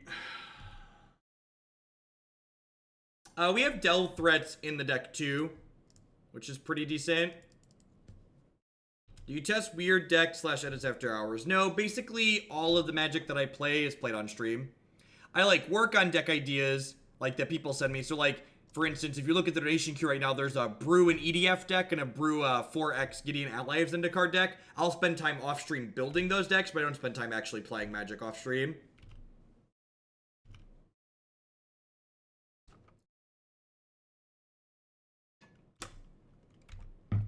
Are we done here? Are we? I'm at 12. You have 1 card in hand. It's a grenade.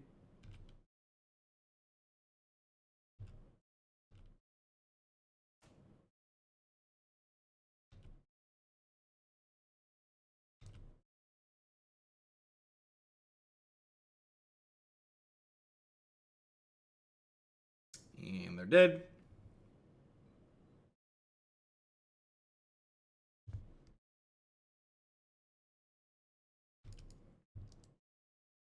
Opponent said good games, opponent. Good luck with the rest of your league.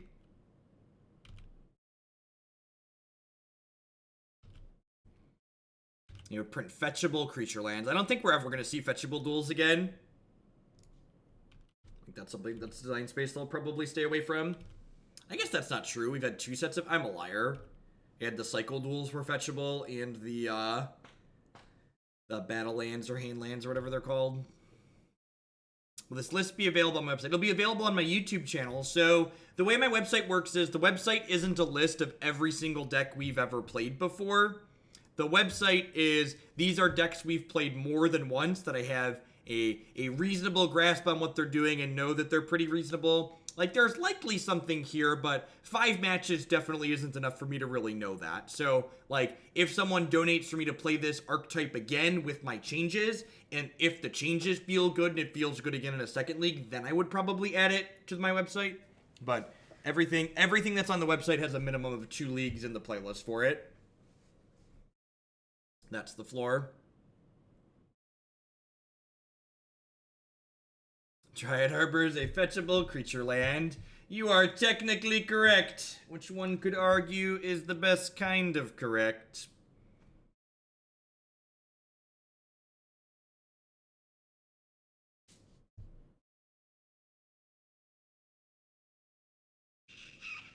I think this is good, right? Sand's a little brutal, but it'll get the job done, hopefully. I think there are a subset of decks that would be successful in tournaments if people were inclined to play them, but for some reasons don't see play. Yeah, that's actually quite literally in RGG why the high potential section, that's like what that classification is on my website. Those are decks that I've played a bunch I've played more than once that feel really powerful to me but don't have tournament finishes. I think I'm going to take a look at their hands here. They're probably Infect or a Collected Company deck, so hopefully this won't miss. Infect, okay.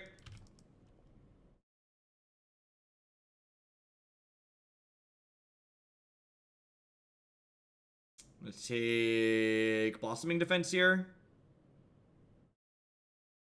Take Blossoming Defense here. The Trip Brutality hand is pretty good against Infect, especially with a threat in Tasigur to back it all up.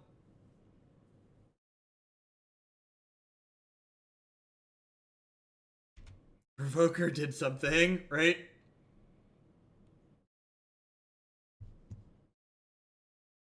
They probably don't have a way to kill Tasigur here, so let's spin one of those. I can double escalate Brutality, but there's really not a reason to. Revoker does stop mana abilities, however, I didn't know that my opponent was missing their second land drop when I discarded it, obviously.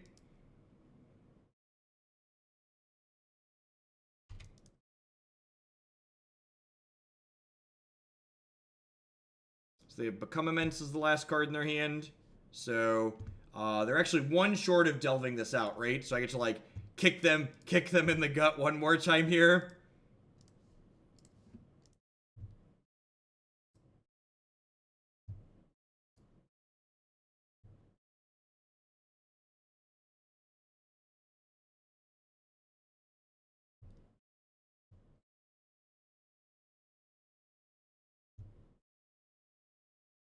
And then my last card here is like the perfects, just like rain you out of stuff. Play Tasigur.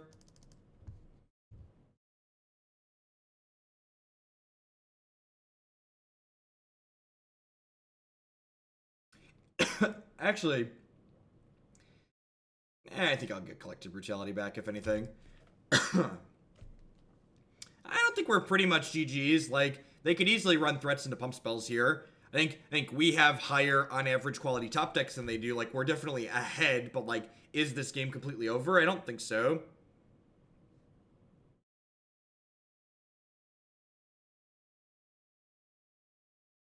Like this, we just get beat down by this Dryad Arbor. No, I can give you a host red. Happy to. We're losing this race at the moment, but I don't think I'm interested in trading these just yet. It's my favorite high potential deck. Blue-red tempo.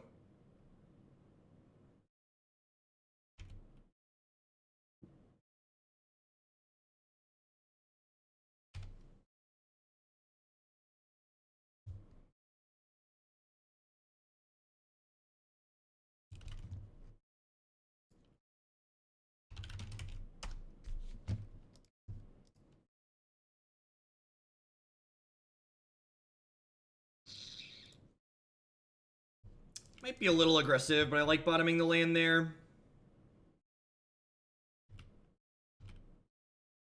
I think I'm in the business to trade for this Dryad Arbor now. People counting us locked up. Definitely counting your chickens. A little too soon there.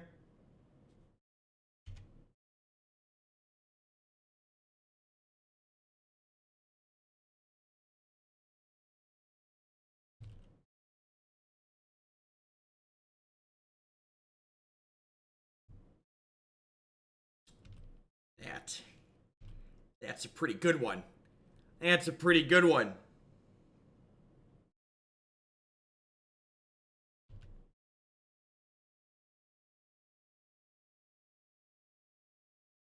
Hope I put my eggs in the correct basket. Here's hoping.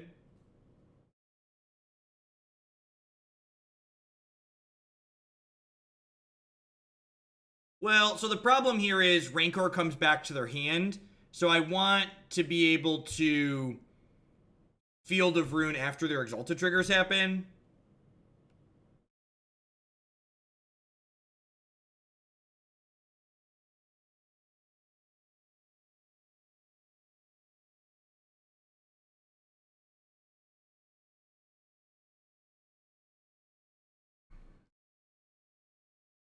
Alright, I think we're dead.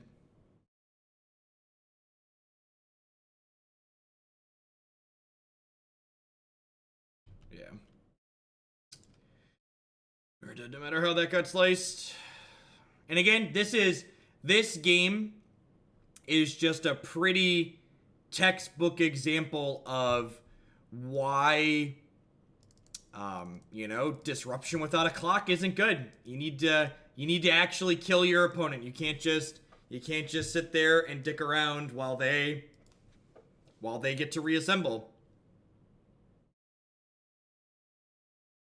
Oh, that was before blocks. Yeah, they messed up. Okay, yeah, you're right. You're right. They messed up. They messed up and I messed up back. You're correct. My opponent messed up. I could have punished them for it. So, had my opponent played that correctly, we wouldn't have been able to block there.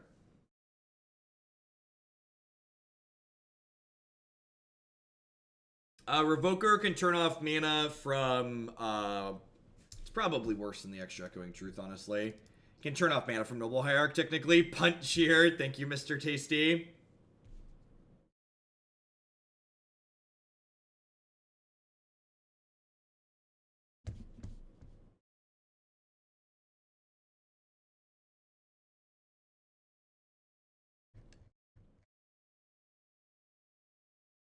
Does not shut off fetch lands. Phyrexian Revoker explicitly cannot name lands because it stops mana abilities. YOLO.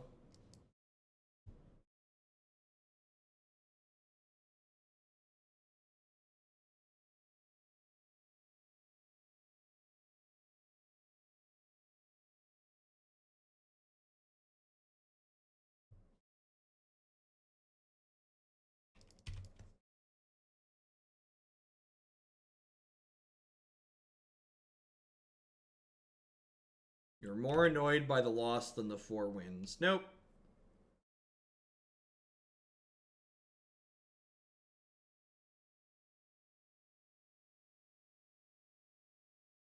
How was the Aggroscape Shift? We didn't play Aggroscape Shift yesterday.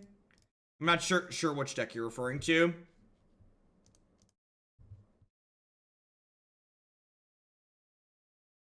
What league from today is a good rewatch? The Mardu Pyromancer League had a ton of good games of Magic in it.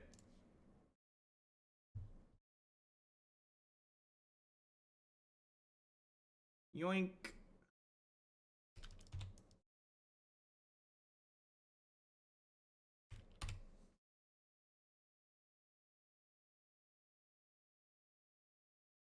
We've drawn our clock this game, so that's good for us.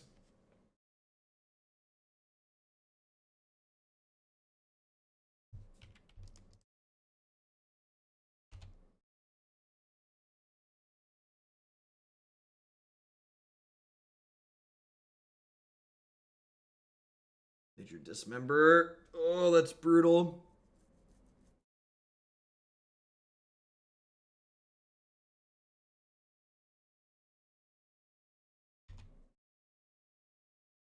Our opponent is playing Infect. They've boarded into Geist of St. Traft. I like the Geist of St. Traft plan a whole lot more than I like the what's it called plan? The Invisible Stalker plan. That card seems aggressively mediocre. Alright. It is kind of nice playing black removal in our tempo decks. We like really don't have to care about these pump spells. They're not really protection. Alright, so we got like 4 Doom Blades if we can live to cast them. We'll see how this goes. They definitely have series of draws that could kill us this turn. That is not one of them.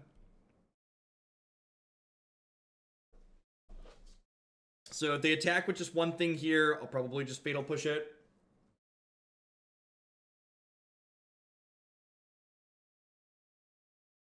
We haven't played that deck in recent memory at all. We've played that deck at some point in the past.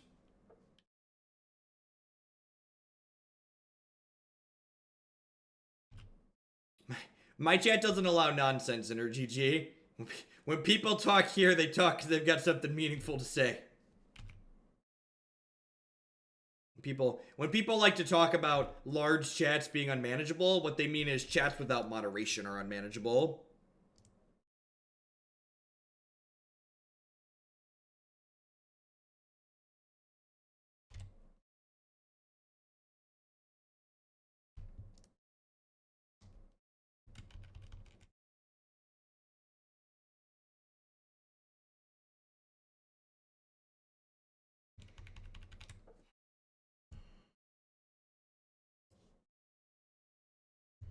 I think I'm just playing Tasigur here. So that way I can like get my block plus a removal spell on.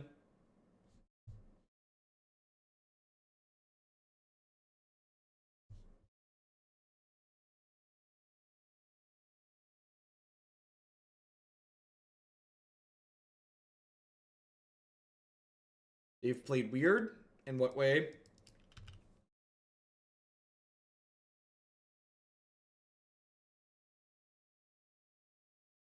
So, in response to this Exalted trigger, I'm going to go ahead and Dismember this, which might feel a little aggressive, but basically I'm trading my Dismember and my Tasigur for their Become Immense and their Might of Old Corrosa, which I think is an okay trade for us.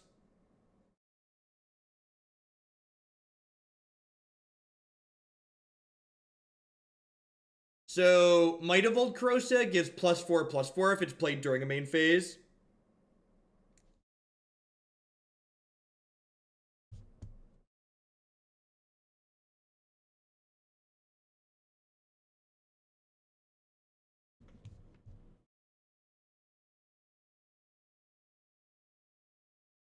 So, Become Immense as expected. I guess I could run the no blocks here. No, I'm going to run the blocks.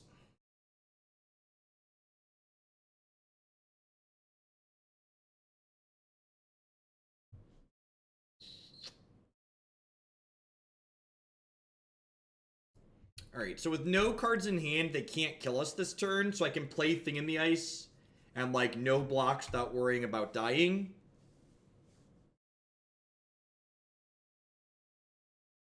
Showcasing a little bit of the awkwardness of Infect here. They've got us at 10 health and 0 Infect, so, like, they've kind of split the difference in how they're attacking at this point.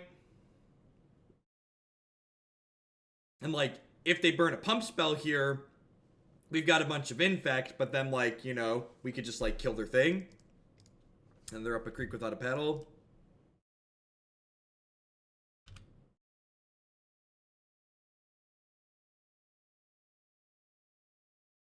I think I'm in the market for this, especially since they didn't attack with Dryad Arbor. If they would have attacked with Dryad Arbor last turn, I might have bottomed this, but because they had decided to go in on the Infect plan now, I think I'm fine to at least 2 health here.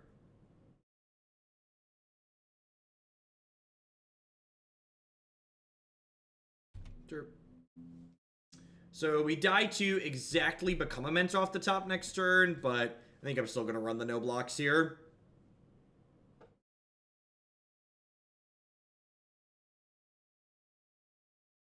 Our creature will not lose minus counters if it flips. That is not how Magic works.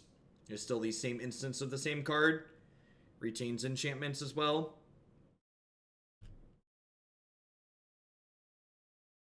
Fatal Push. Cast down. Yep.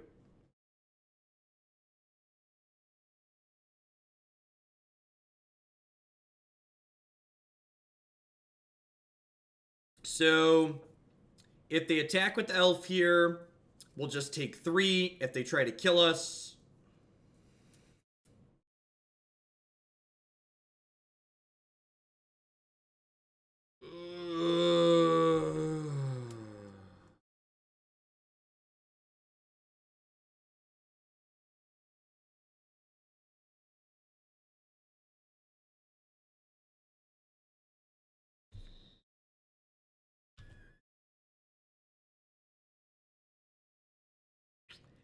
Thank you, sir. May I have another?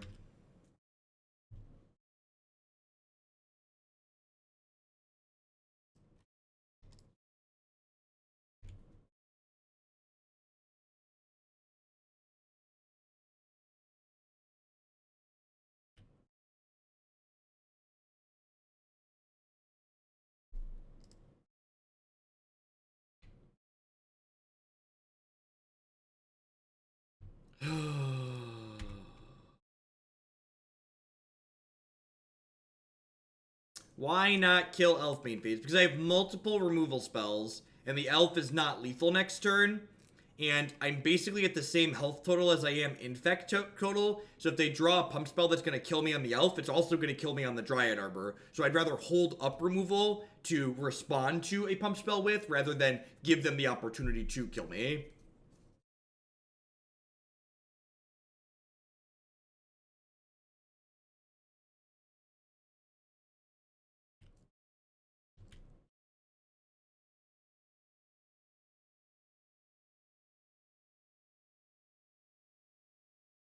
Did they draw Become Immense?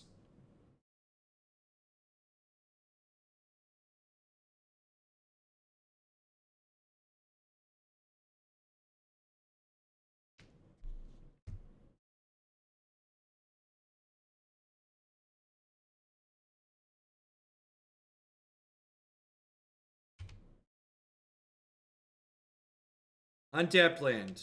God bless us, everyone.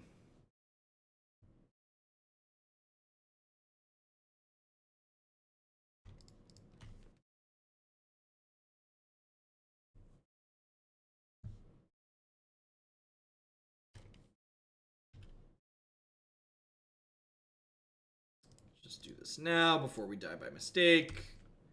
They draw a brick or 2 and we draw another land. This creeping tar pit's gonna close real fast. That's annoying.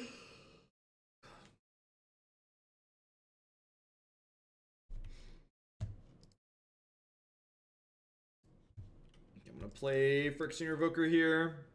Name Noble Hierarch. That's true, it could be. Our opponents dealt 20 damage to us. They've just kind of split the difference this game. And where that damage is gone.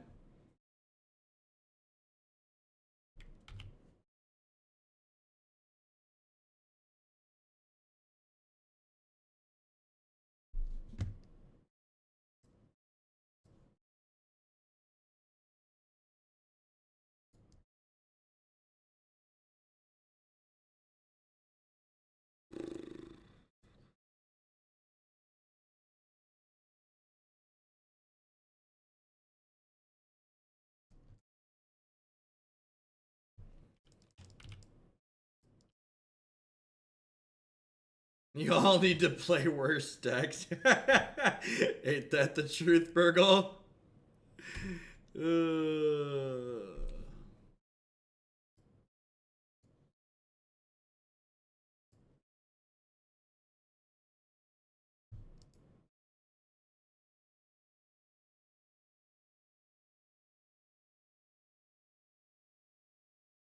Yeah, gosh, could you imagine if those Revokers were Liliana the Last Hope? Just, like, could never lose. I really like the idea of a couple Liliana. Like, 2x. Sounds great.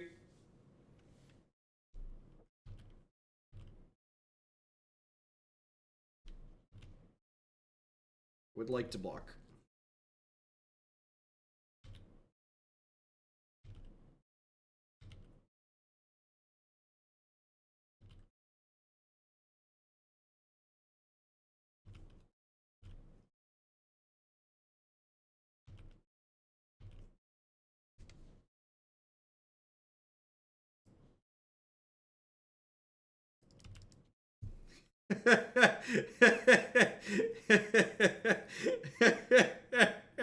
Hey, Pendelhaven's trigger is a legal target for my Spellskite activation, okay? All I'm gonna say is we could legally activate Spellskite and target the Pendelhaven trigger.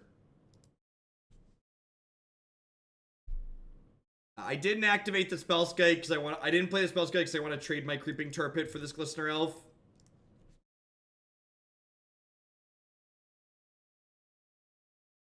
Deal.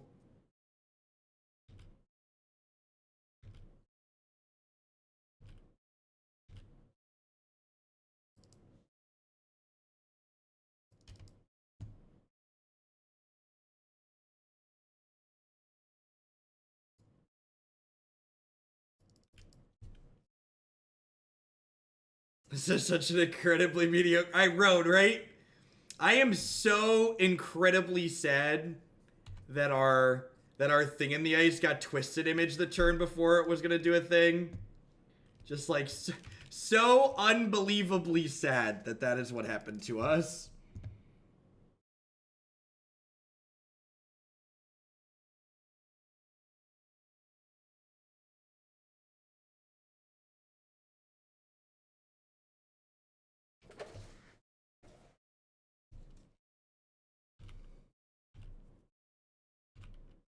It says gonna be my last match of the afternoon, folks.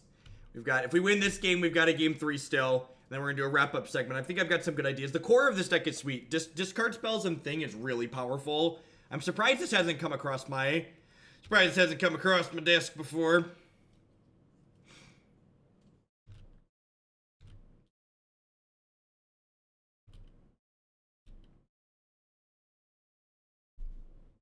God bless us, everyone. Well, I could just Spellskite this Pendelhaven activation. I'm gonna go ahead and take it off the table here because it seems like that's for the best. I guess they're gonna draw Inkmoth Nexus now, and I'm gonna be incredibly sad at what I've done, but you know, you live and you learn.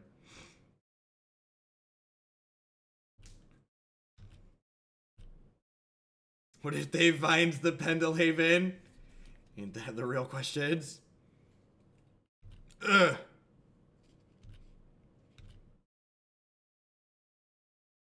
Nah, 2 Arbors is pretty rare. Two Arbors is pretty rare.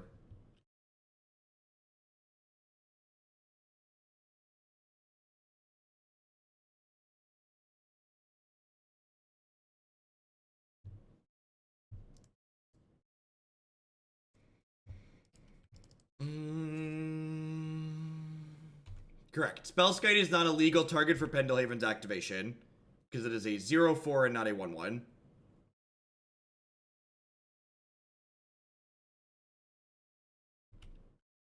I probably shouldn't have played the Inquisition because now they can give me the Inquisition back. Now they can give me the Inquisition back with Tasigur. That's a good draw, though. Means I get to kill this and then start attacking with Tasigur because Spellskites can block Noble Hierarch. Oh, I had Truth into Inquisition. That's a good line. I didn't think about that, actually.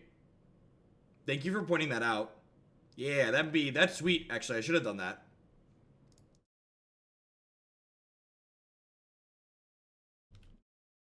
Good suggestion, chat. Build your own Doomblade. This has been a really weird game of Magic.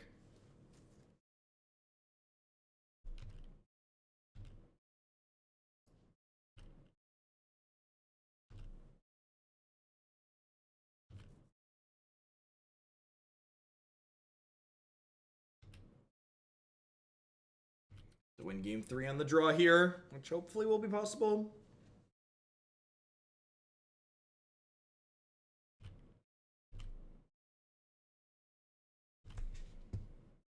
Pick it up.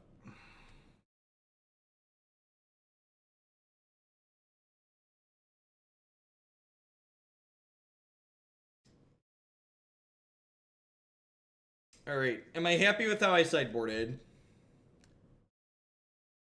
Think so. I think I'm happy with how I sideboarded. Let's run it back. Let's run it back. I think this is the best we have with the tools that we've been given.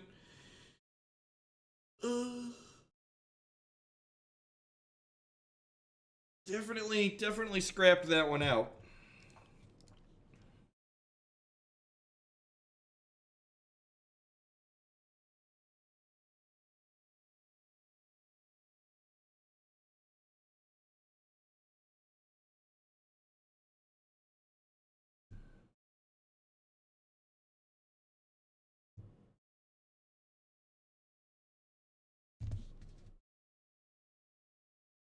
We got the people. Sometimes I can't tell if a comment like this is stupid on purpose to try and get on Hoaglanda's social media. You can play Magic without Liliana, Tarmogoyf, and Scalding Tarn. There's more to Magic beyond competition.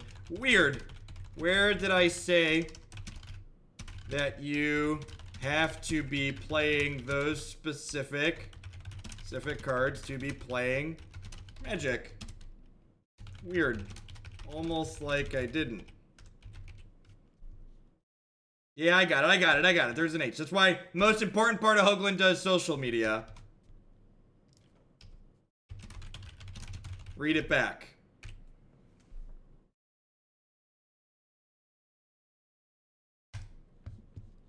The finance people are the best. They're the best to screw with. They're so unbelievably stupid. On average, which is why they're in MTG finance and not doing actual finance.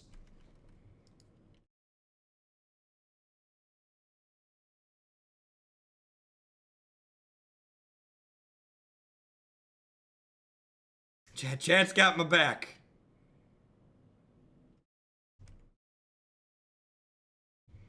He's finally able to win some matches at FNM a couple of weeks ago. Been getting into standard and felt good to win a game after losing so many of your videos. Taught me a lot. Awesome, World One. I'm glad to have you here. Glad you're learning stuff.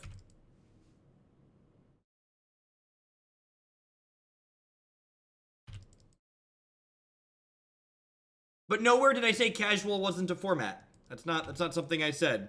My wife follows you on Twitter just to watch you troll people. That's great. That's great. Chat is a competitive advantage in the Hoaglanda's social media. That's a good pickup against this Inkmoth Nexus.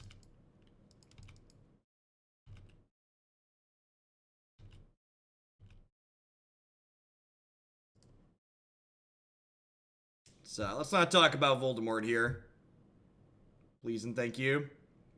That's like annoying, but not the end of the world, right? Because like most of our removal is black, right?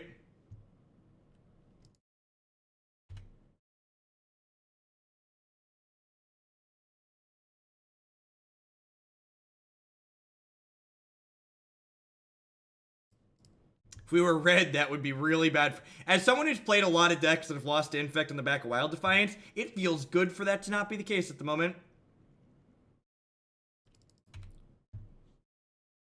Yeah, Field of Ruin is great. If they have a Geist of Saint Trapped, we could be in a lot of trouble here, but it doesn't appear that they do.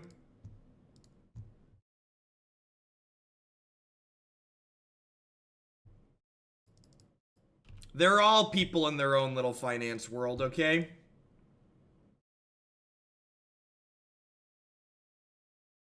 Alright, what do we got? Handful of pump spells and a Dismember.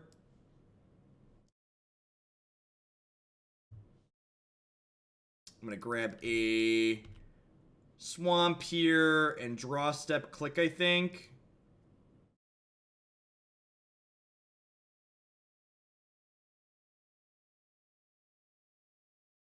We can dodge Geist of Saint Trash. We should be in a good spot here.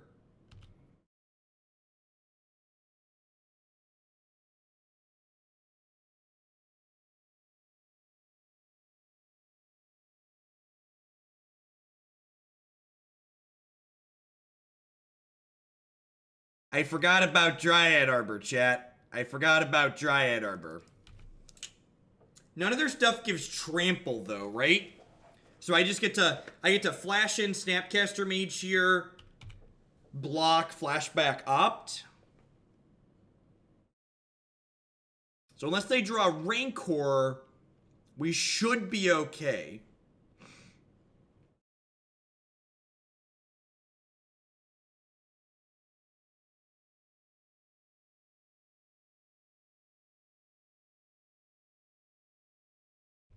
Sure.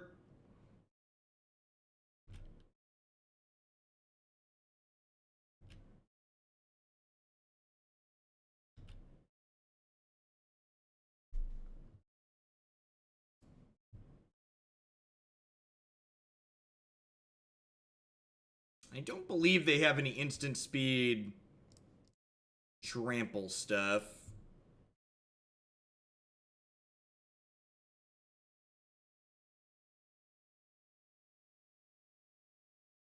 And like next turn I get to like triple Doomblade this, right? Just like Dismember, they have to respond, and then Fatal Push, and take it off the table.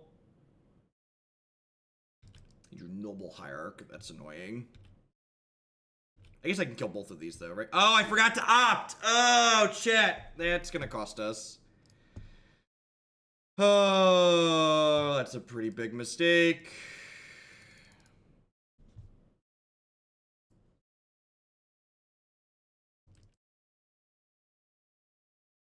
So we're down a card.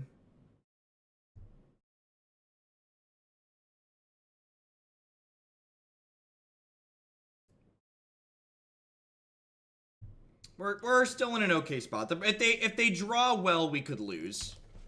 If they draw well, we could lose. We are definitely in a position where we are currently ahead.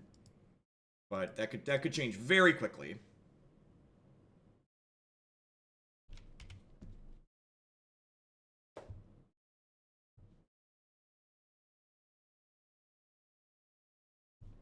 Okay, that helps.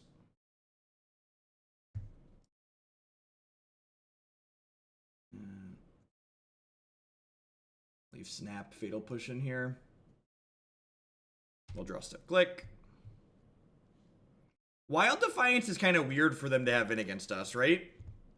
Feels weird to me.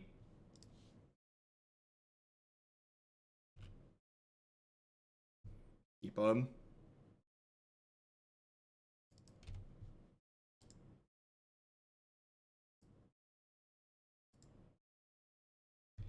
I should name Inkmoth Nexus with the Phyrexian Revoker, right? Because that's their creature land that can kill us.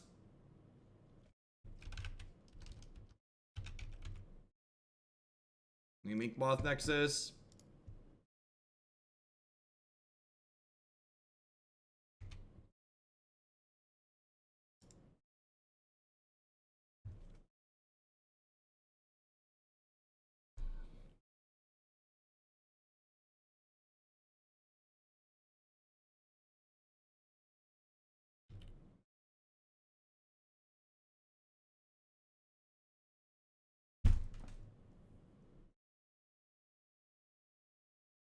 That's actually lethal.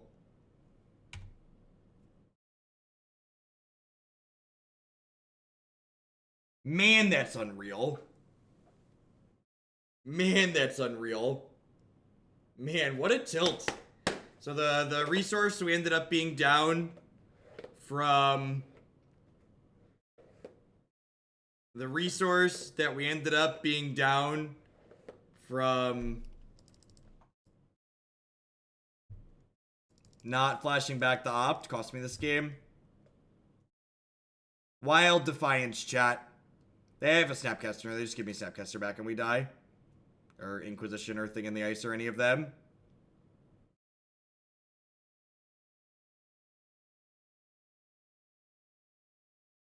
They have exactly enough cards in their graveyard too. Because they get to go Groundswell, puts them to 9, and then they cast Become Immense. Now they have one more than enough. God, that's brutal. That is rough.